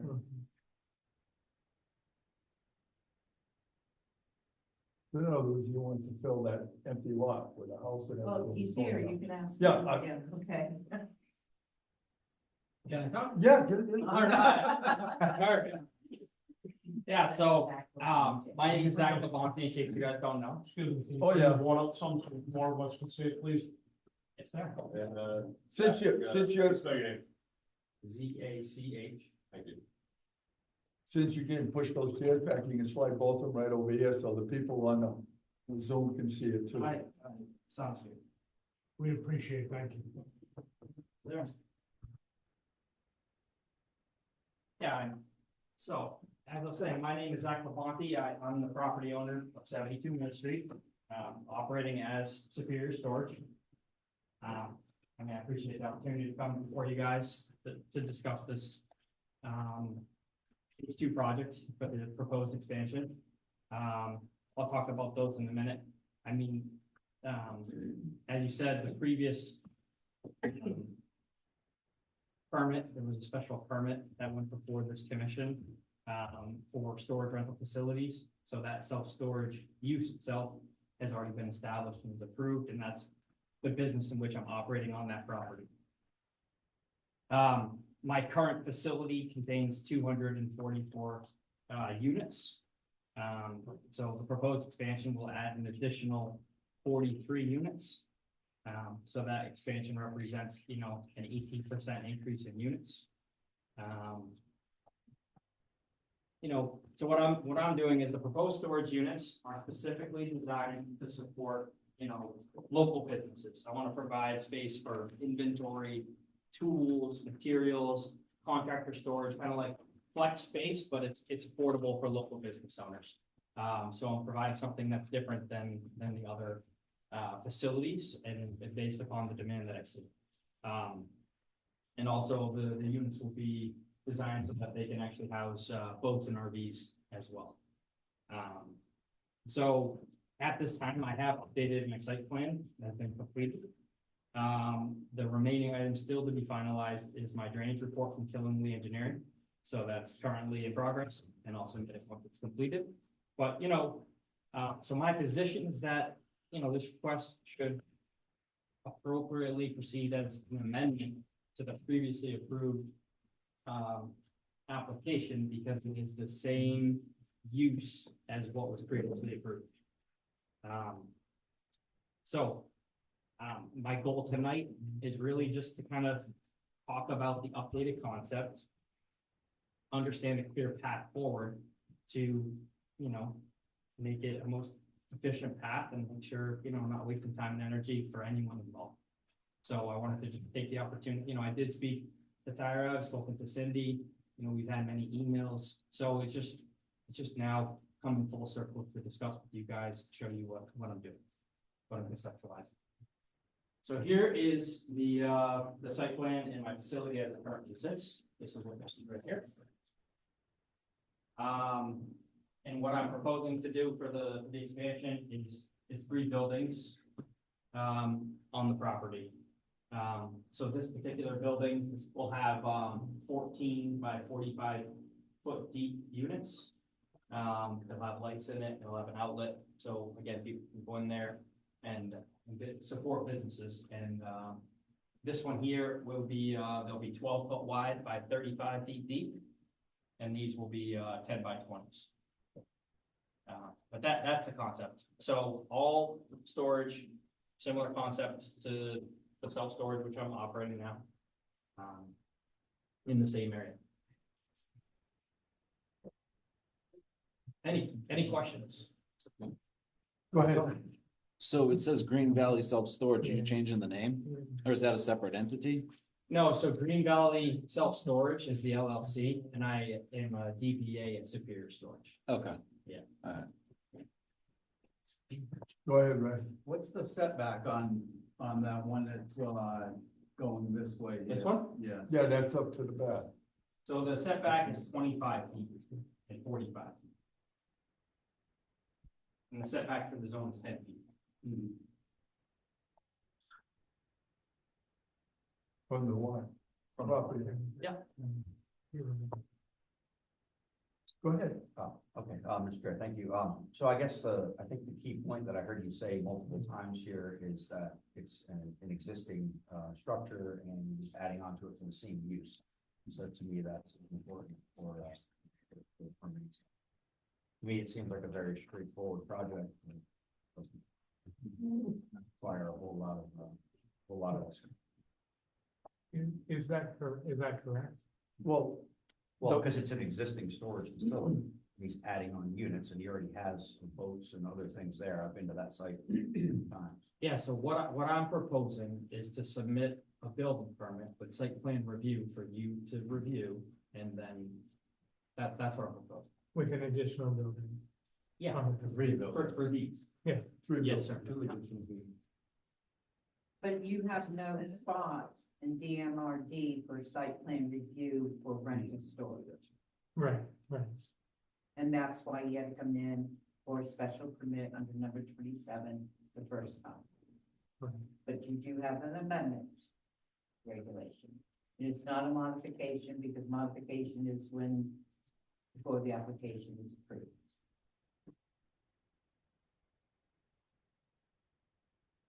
And I mean, I've been a great steward to the neighborhood, you know, I cleaned up a property, I made it look beautiful, I take pride in the property. I have a great relationship with all of my neighbors. So. Hang on, Joe. Anybody else? Go ahead. I think one more thing I would add too is that, this facility is very unique.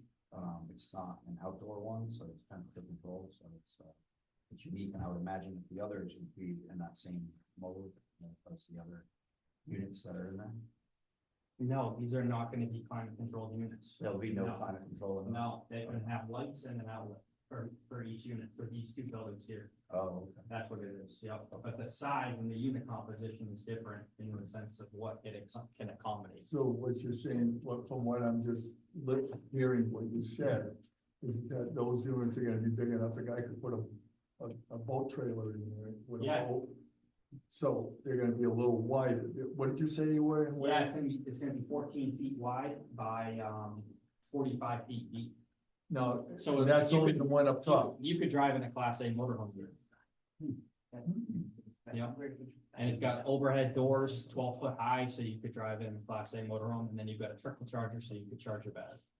And then these are, Those two on the bottom, next to the this- road. That's next to the road. this is next to the road, and this one's 35 feet deep, and you could pull in a motorhome, a boat into that space as well. Or you could operate your business out of that, you know, like for inventory, spare parts, all of our, I mean, we're surrounded by service companies. And the price to go out and get a commercial space is a lot of money. So if you get something that, you know, you can put shelves in there and be organized and allow you to operate for an affordable price, it can allow you to grow. Go ahead, Terry. So a thing that is troubling me here is that I think that you guys adopted some language in one of the recent years that described a discretionary, That's what I've been trying to find. and I'm not finding it, and I think that we sent them and that they didn't include those. So I actually think it's possible you might not be able to make this decision now, because I am quite certain that you guys adopted some language that addressed this very issue about modifying permits, if it was more or less intense, what level of review it would come in under. So that's one point. My second observation, and it kind of goes to a little bit of what started to get discussed on the Rawson issue, is that you may ultimately decide that this has to be an additional special permit to construct the buildings. But I believe that you can give Cindy the authority to waive unnecessary portions. So he could come in perhaps with a partial site plan to address just the new and how it would impact the existing site. But I am nearly certain that you guys adopted language that addressed this very issue. What happens when somebody wants to come in and modify even major modifications in existing permit, but I'm apparently going to have to go into my files on my desktop to find it. Karen, Yes. I looked at the modification, regulation, and the modification regulation, and I'm not sure this is what she's talking about, because Kara could be right, there could be something else you did. But the current modification regulation states an application that's come before you made a decision on it, and they decide to modify the application. Because I made a point of looking at those two things. Yeah, I will certainly look in my back files, because I feel quite certain you guys voted on some very specific language to clarify exactly this kind of situation. I just want to say, I would prefer to see this go, 1 month as opposed to 2 months for special permit, but I am obligated to follow the regulations. Go ahead. One thing, why would we hold this up? Because there's some kind of a hearsay that we think that there might be some need for it, that if you should come in prepared, I think, and know that in advance. You knew that this was on. I don't see why we would hold this up for. Mr. Chairman, if I may take the answer to the Commissioner's question. Speaking for me, right, I am sympathetic to the applicant or the pre-applicant's concern. As it stands right now, I think our only course of action is to require a special permit, which, as Cindy was saying, is now accepted for application in June. There's a public hearing in July. It's the earliest you can get a decision.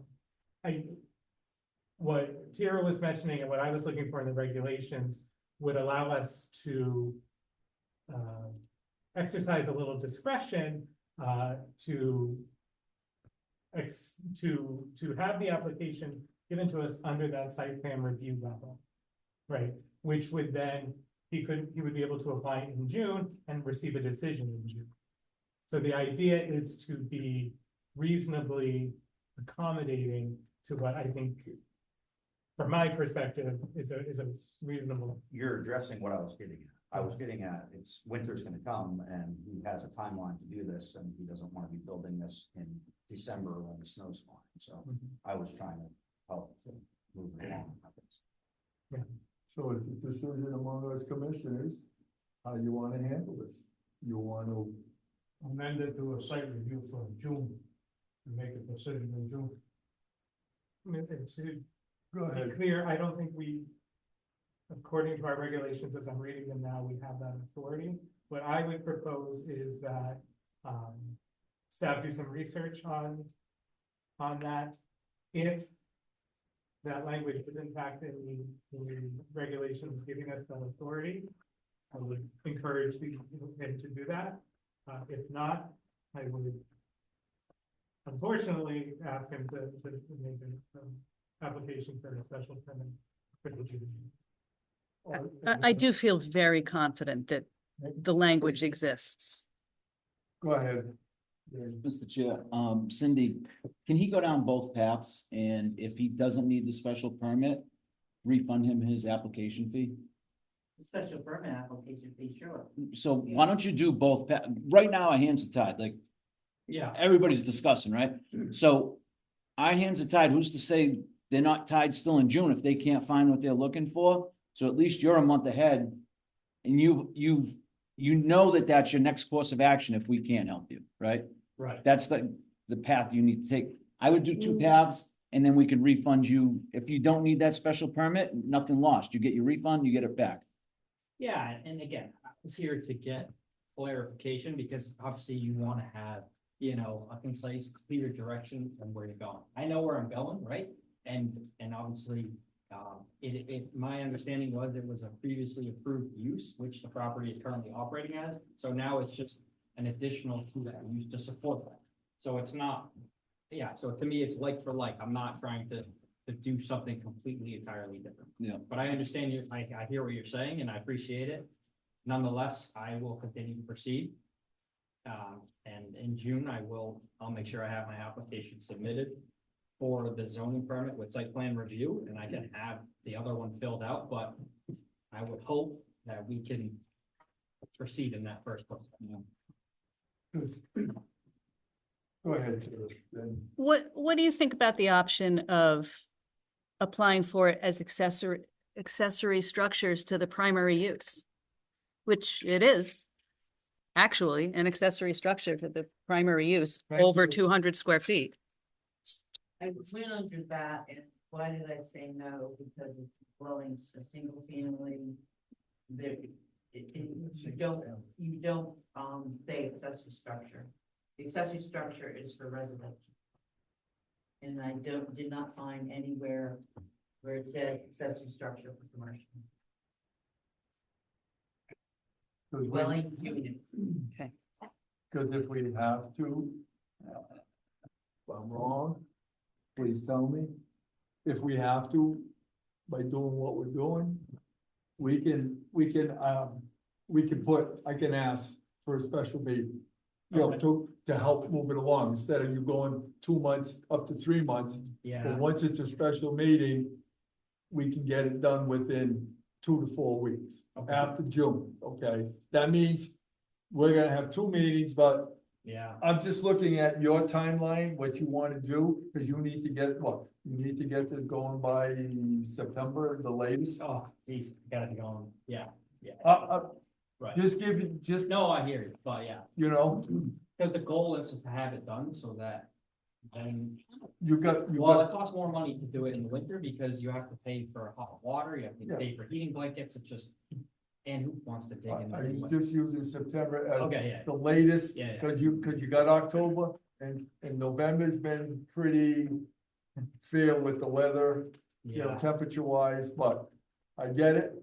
no, But I don't know what the rest of the commissioners wanna do, if they wanna follow through the way it is, like you just said, special permit, and, have them file everything and do this, and then maybe we can get it done by June or July, the July meeting. Go ahead. Brian. Well, we could always do like, Dave said, and have them take the two paths, and then if we Yeah. have to, we could always throw in a special meeting once we Well, find out about Well, it. that was kind of, So- thank you. if clarification or we find something in the regulations that dictates that we can proceed and kind of the least resistance, then can we agree that in June I would have the permit submitted and then in June we review or however we proceed? Yeah, Yeah, and it shouldn't take me any time at all to determine whether or not that language exists. I just can't open that file Yeah. here.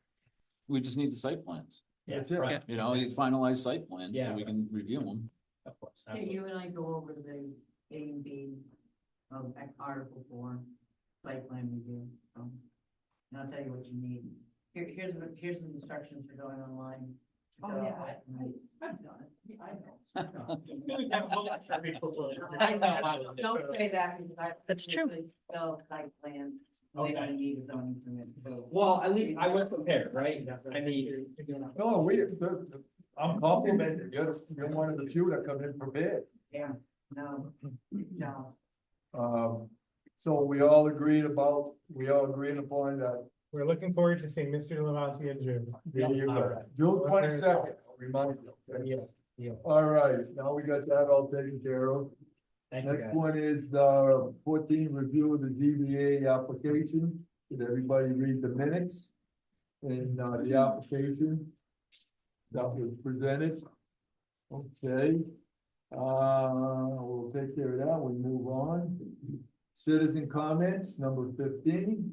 Anybody opening Zoom there, Carol? Valerie, I was about to say, is the last citizen standing, and she just put up her hand. Go ahead, Valerie. Yep, thank you. Valerie Clark, 2 items, Road here. So the first one is that I put in the chat at the beginning of the meeting. When Tara started talking, she was the first person I could hear clearly. Everyone else, the owl is not picking you up, and it was not clear. But when I thought it was on my end that the problem happened until Tara spoke, and then it was fine. The next item is, if it was news to me too, I agree with Mr. Rawson. It was news to me that the 1,500 cubic yard gravel limit was not an annual limit. I understood that as well.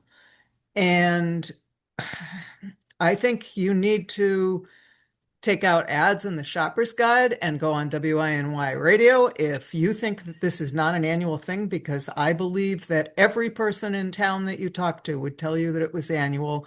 And there are many people removing, extracting over once per year. And that same amount. So I think that, and I've always been told, excuse me?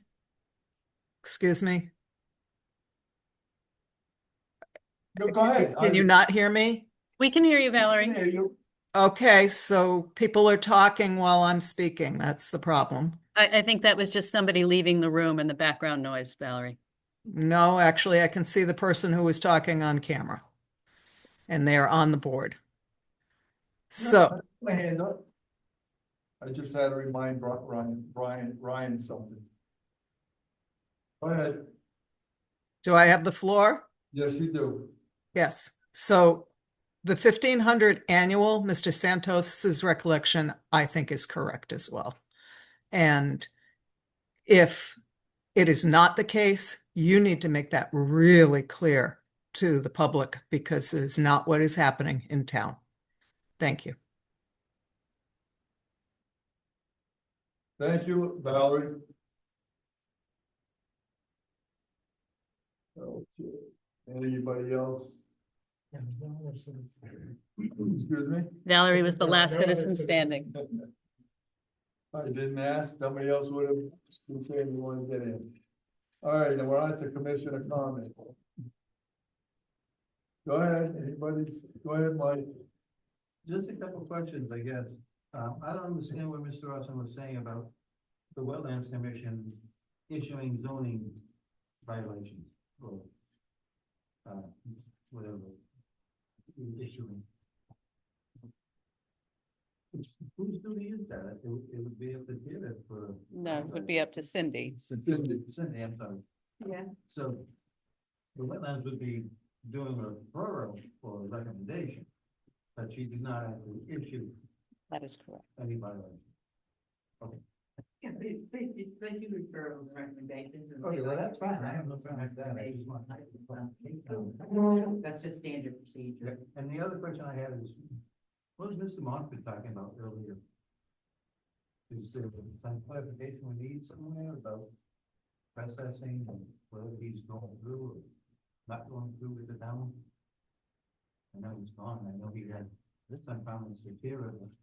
Is there anything going on that, or is it just standard business?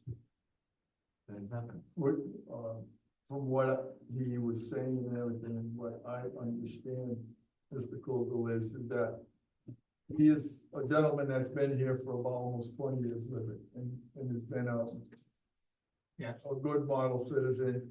Does it, builds houses, buys property, builds houses, does this, refurbishing, whatever he's doing. And he has, over the years, gotten himself into a good position where that he's looking to maybe expand his so-called business into almost like the early stages of being a developer. Like, putting in. He is. No, he's not. He's just been building out, but he's looking at some land that he acquired where it's sufficient enough size-wise to build either 55 and over. He's got a couple good properties that he doesn't really want to move on them yet because he's got other projects that he's finishing up on, houses and stuff like that. He's just trying to let everybody know in his commission that I guess there's been some talk. Okay. And I don't know the full extent, because we can't, but he wants to let people know that he's not trying to be a sneak attack type of guy, with all this stuff. So he feels that he's being, he feels like he's, yeah, like they don't really, it doesn't really want, they don't want individuals or whoever don't want him to do what he's been doing, and he's been a good. I don't know. I was just wondering, because he said he was looking for clarification to move on with something. Well, he has a couple of projects I think he's looking at. Okay. What they, one of them I know is, and he's been talking about it for the last couple of years. Actually, I think he came in last year or last year to maybe do the property up here from Jake's that he bought. Off of Rawson. Yeah. Okay, and he had 2 ways to go with it. And he was looking at another piece of property. I don't know where exactly, but he's, like I said, either or. He's looking at, because of you got the sewer and water. Because it's in the. All right. You've answered my question. That's fine. I'm okay with that. And I do have one more question, and I don't know if I can get an answer to it. Why is there a cease and desist on St. Joe's? Or is that? It's the building official has issued them a stop work until their permits are properly. That's all. It has nothing to do with us.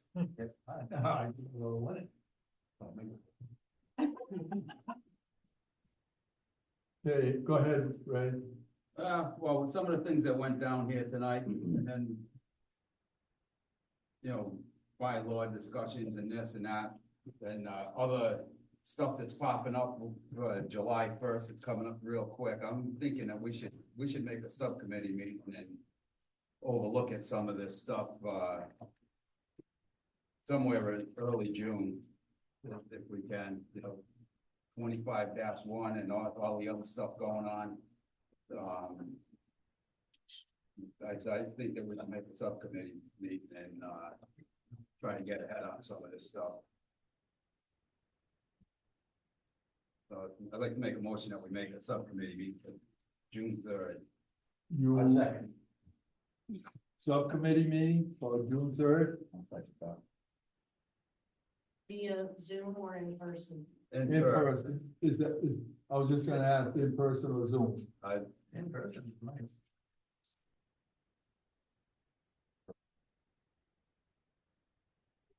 I could host. What's that? I am available to host a hybrid meeting. Do that. No, this is So Wednesday. For the No, what- commissioners. Right. There ain't no reason to do a hybrid, we should be doing it in person. We do know that you want to have an open meeting. Yeah, that's what it's gonna July end up 4th? being. No, June. June 3rd. Yeah, July 4th. I have a project interview that night, so I can't. Well, it's But it's not gonna be.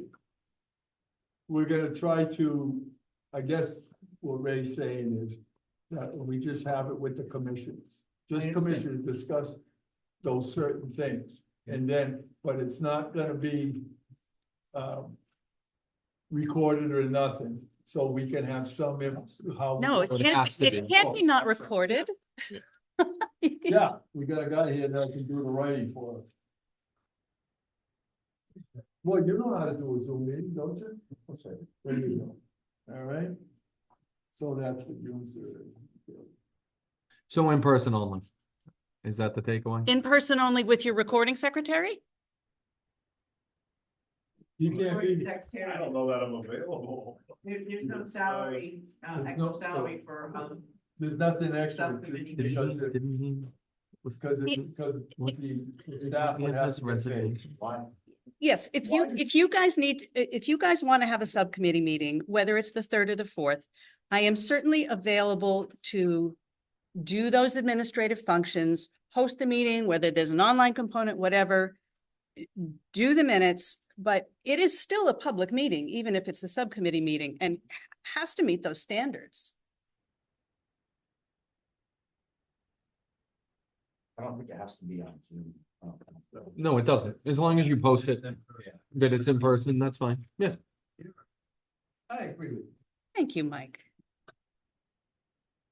John Tyson, is it from that meeting that you guys went to? That meeting I went to, Okay. just those are bullet points. Yeah. That came out of it. So if anybody wants to read it?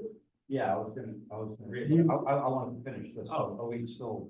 Are we in favor of that or not? It's a yes or a no. I can't make it the 3rd, but it doesn't mean that you can't have it. What is the stated purpose of this? subcommittee meeting?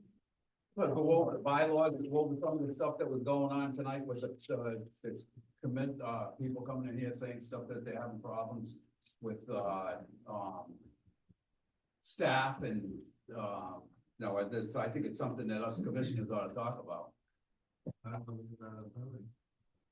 think there was a reference to 25-1. Yeah, 25-1 mostly, there's so much stuff coming up, I've been looking at that stuff, and there's so much different stuff coming up, I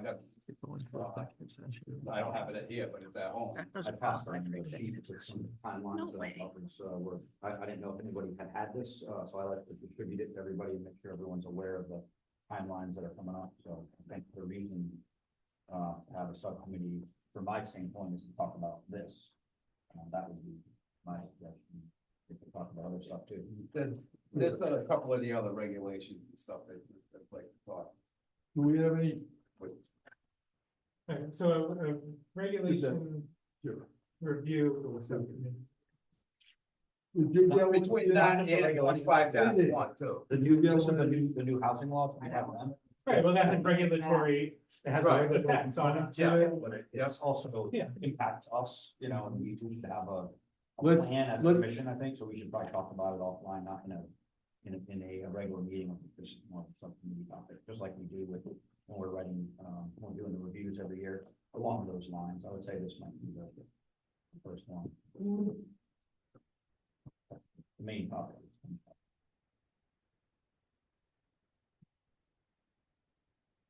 Did, when you're reading all of this, if you go down to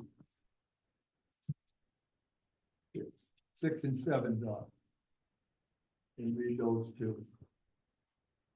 And this, I got on my phone, 2 hours of it. I sat there. Cindy was there too. And this is the ones I was very interested in, and I asked questions.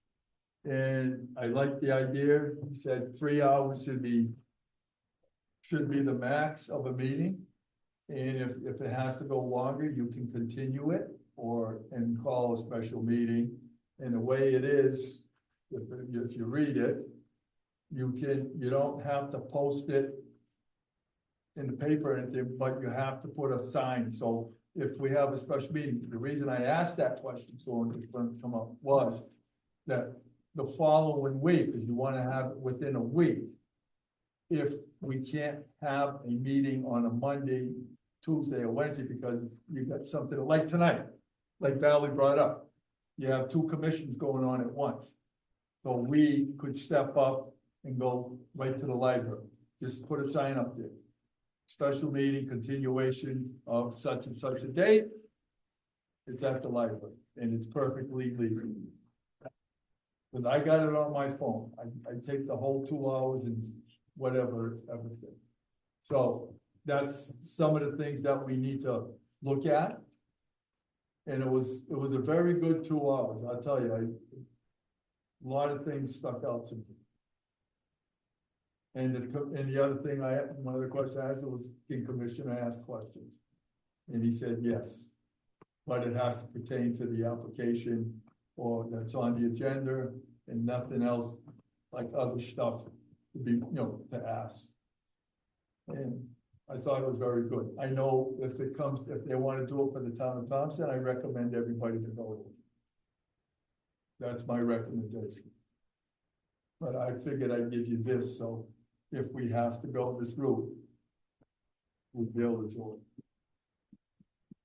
So, Mr. Chair, I just wanted to add, I typed up these notes in here, and there was a few other brief topics that were not printed on here. But one of the things that I wanted to highlight from this is that I picked up, because I listened to the recording twice actually today. So because I miss listening to the recording, so I wanted to do something.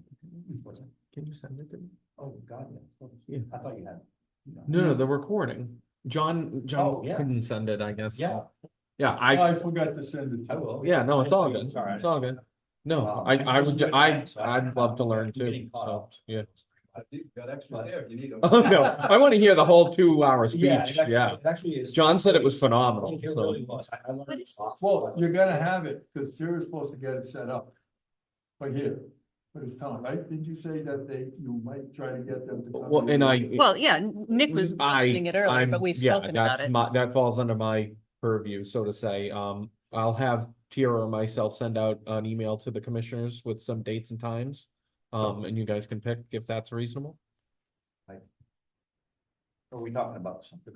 No. No, we're Training talking exercise. about it. Yeah, like that same thing that Yeah. John just went to, but for you guys and maybe. Oh, that thing is what you're talking Yeah. about. Yes, Yeah. yes, That's what okay. this is about. I've been Yeah. totally confused by what you were talking about. Oh, The one Halloran and Sage did. Yes, and Correct. Halloran and Sage is what, I was. is I our didn't know if there attorneys. was gonna be any commissioners, but I definitely went to this and I was glad I Yeah. did go. Mm. Because of what I gathered from it. Mm. And the questions, and I'll tell you, You asked them the question, they gave you an answer. Yeah, and I think it'd be great to What have. you see here is pretty much on that, what I gave, cause I asked him to, because I've been kind of preoccupied the last 8 days. And I asked him if he would listen to this and come up with some good, I told him whereabouts, you know, like at 10 minutes and 20 seconds, listen to this. And then, you know, I gave him places to listen to. And, so this is what he put up for me, you know, he did a pretty good job in a couple hours, but, If I may, Mr. Chair, I was just wanted to ask about some of the things that I learned that I found interesting was, the P&Z commissioners are not bound by staff advice, which I found that surprising, because I didn't know that. The regulations also, you know, to be created by P&Z commissioners when doubts arise on a particular topic. So one of the topics that I think that there's going to be some, you know, regulations that are going to need to be formed are going to be around this new housing bill. So what I'm proposing is, you know, like Ray did the motion and I seconded. I think that we want to come up with language in the subcommittee to strengthen the Planning and Zoning Commission and, you know, retaining the local control that was intended by people that vote, because this is, you know, a democracy and we are voted in by the people. So it's a very important point in the democratic process that people who are elected are writing the regulations. So I think that, you know, that's one of the changes that may potentially need to be done as a result of this, is that the commissioners should probably have more input on writing some of the regulations. So I thought that was an interesting takeaway. And the predetermination on the application. So I think that was an example today with Boston. So I thought that was very timely that happened today. And then the other thing was about the staff, you know, in terms of the public hearings, and they're allowed to give information, but after the public hearing concludes, then there's no more information to be done. Everyone probably knows that. Length of meetings, I also didn't know about 3 hours. I thought that was very interesting. And then things that are not on here, which is probably even more applicable to here, is they touched on ex parte communication, which I know we've talked about before, and that would probably be a great discussion for the lawyers. I think there was some discussion internally here and other commissioners' comments times. So basically, one of the takeaways, and this is very consistent with other professional jobs that I've had, where, you know, everyone has to kind of have access to the same information. It's like that in markets as well. Also, members of other commissions, you know, attending meetings, there has to be, you know, they have to be treated with respect, and that's something that goes in territory, I guess. They also touched on FOIA a little bit, which I think some folks have attended an offsite on that, and not. That also came up in this reporting, and I can put out a revised version, if you will, like version 2 of this. A few more of those notes I just ran for the meeting today, but you know, that's very important. And then the expertise on a subject matter. So when it comes to, yeah, go ahead. For the record, what date was this training? This was not, what I'm talking about here was an offsite. It's not a training, it was a. It's a line item. It was a line item, so it was a special, it was like a workshop where you could go and they had. Was there? It's a line. Workshop. Yeah, it's a line item in the April agenda. If you just look at the April agenda on the new. It was presented, and any commissioner from here could go to it, but it was like, it's a workshop, a line And if item you're, workshop. if you're more confused, then just call me and I'll. It will make you Don't even have more it right confused. now. She, You're welcome. the paperwork that she did was very good, I quick, then it got wet. Oh, that made me a little. So the last point I just wanted to bring across is, you know, if things ever go to court, it says here that the court is never bound by P&Z regs, and the courts do have ultimate jurisdiction, so found that kind of interesting, that point. But the chair has a bit more power than I had originally envisioned. You know, not just maintaining order in meetings and giving people permission to speak, but, you know, the chair is able to call these type of subcommittees. We can do commission only meetings. These things are all they're all legal processes that are able to be done. So I was not aware of that, so again, I'm just sharing it, maybe everyone else knows that, and I didn't, but for the benefit of the group, I thought everyone should be aware of that. That's why I like this up, and that's why I shared that information with you guys. And if everybody looks at the paper, look at the last dot on the bottom, that was what we were just talking about. I have a question about that. What? Your last dot, it says, should have insurance, Sidewalks. often the involve- property or the town or both? I believe it was related to the property, because in the event, and they use the example of if someone breaks into your house and injures themselves, they can actually sue. Yeah, Sure, there seems to be a lot of gray there, though. If someone fell, like say, I don't know, somebody was out doing a site walk with John. well, number one is, you could call it twofold if you want. Sure. So for us to do a sidewalk by rights, the person that we're doing the sidewalk on the property should have some type of insurance, but it wouldn't hurt to have any town a commissioner or whatever should be Sure. under that. So I guess my next question is, does that set precedence to get a COI before you, like, you're gonna do a site visit with Gary? You gonna ask for a COI before you go on his property? I don't know, I don't know. Well, In theory, that's what it kind of. Yeah, yeah. It's the thought. It's something that's possible, but. well, I got my big boots, I won't follow you. Until you do. Huh? Until you do. Just a thought, I didn't know that, so You that, may want to have a Well, hold It's harmless just, statement it's before. just the ideas, yeah. the way they explained it, this is what we got. Go ahead, Ray. You being Mr. Chairman, could you, any way you could get a hold of the library Yeah. for the third? I think I we'll don't know if follow. anything's booked here or not, so that's why I'm saying. Well, we don't know. I looked, I didn't see anything, but yeah, if you guys wanna put a request through either my admin or the director of the library, you guys are more than happy to do either, yeah. I was gonna come to you anyway, if you're around, because. Every day. sometimes When I come around, you're never around, but that's okay. Publicly, that's not true. I'll talk to. Baruch. That's not a good statement to say. No, but you don't know what's going on, so that's what I'm saying, it's the library. That's right. Would be the alternate to it, you know what I mean, so at least we have a place to be. So, Mr. Chair, I had one other point too. So I passed out this timeline, and I did this for the benefit of anyone that has not seen this. There was a series of PDFs, let's call them, that were handed out, and it was during one of the Howard and Sage. I believe this was the one with Tish on March 11th, and I didn't know if anybody had this timeline. We had all seen this, if this had been distributed properly to everyone. So I thought it was important. It's the one pager. It's a good summary. Not everybody wants to read 100 pages of housing bill stuff. But this gives you at least something to follow.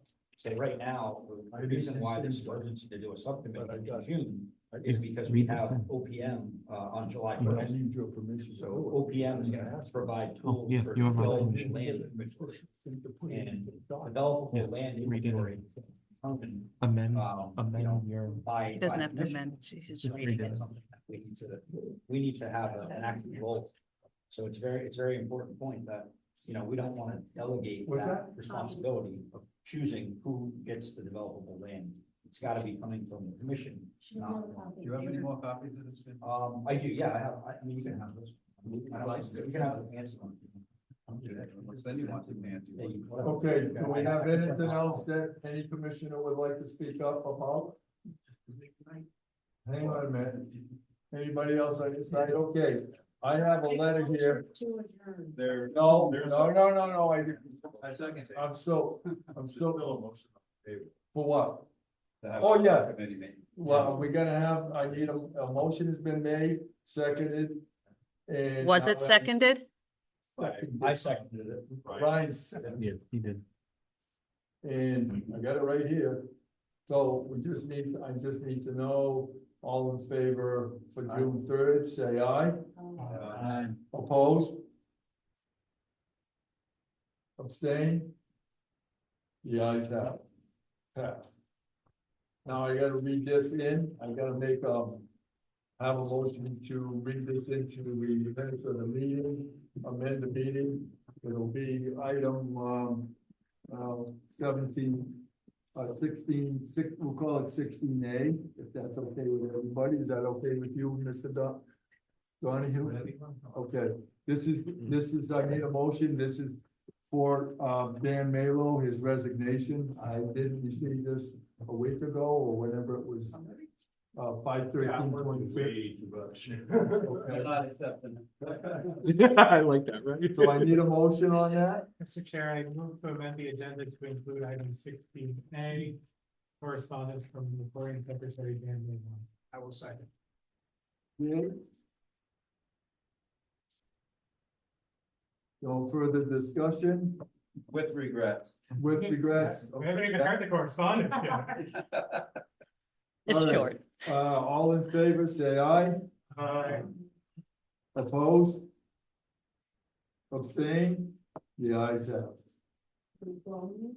All right, I'm gonna read, would already have done that if I could, you I'm gonna read this. It says, to the Township First Selectman Nick Donahue.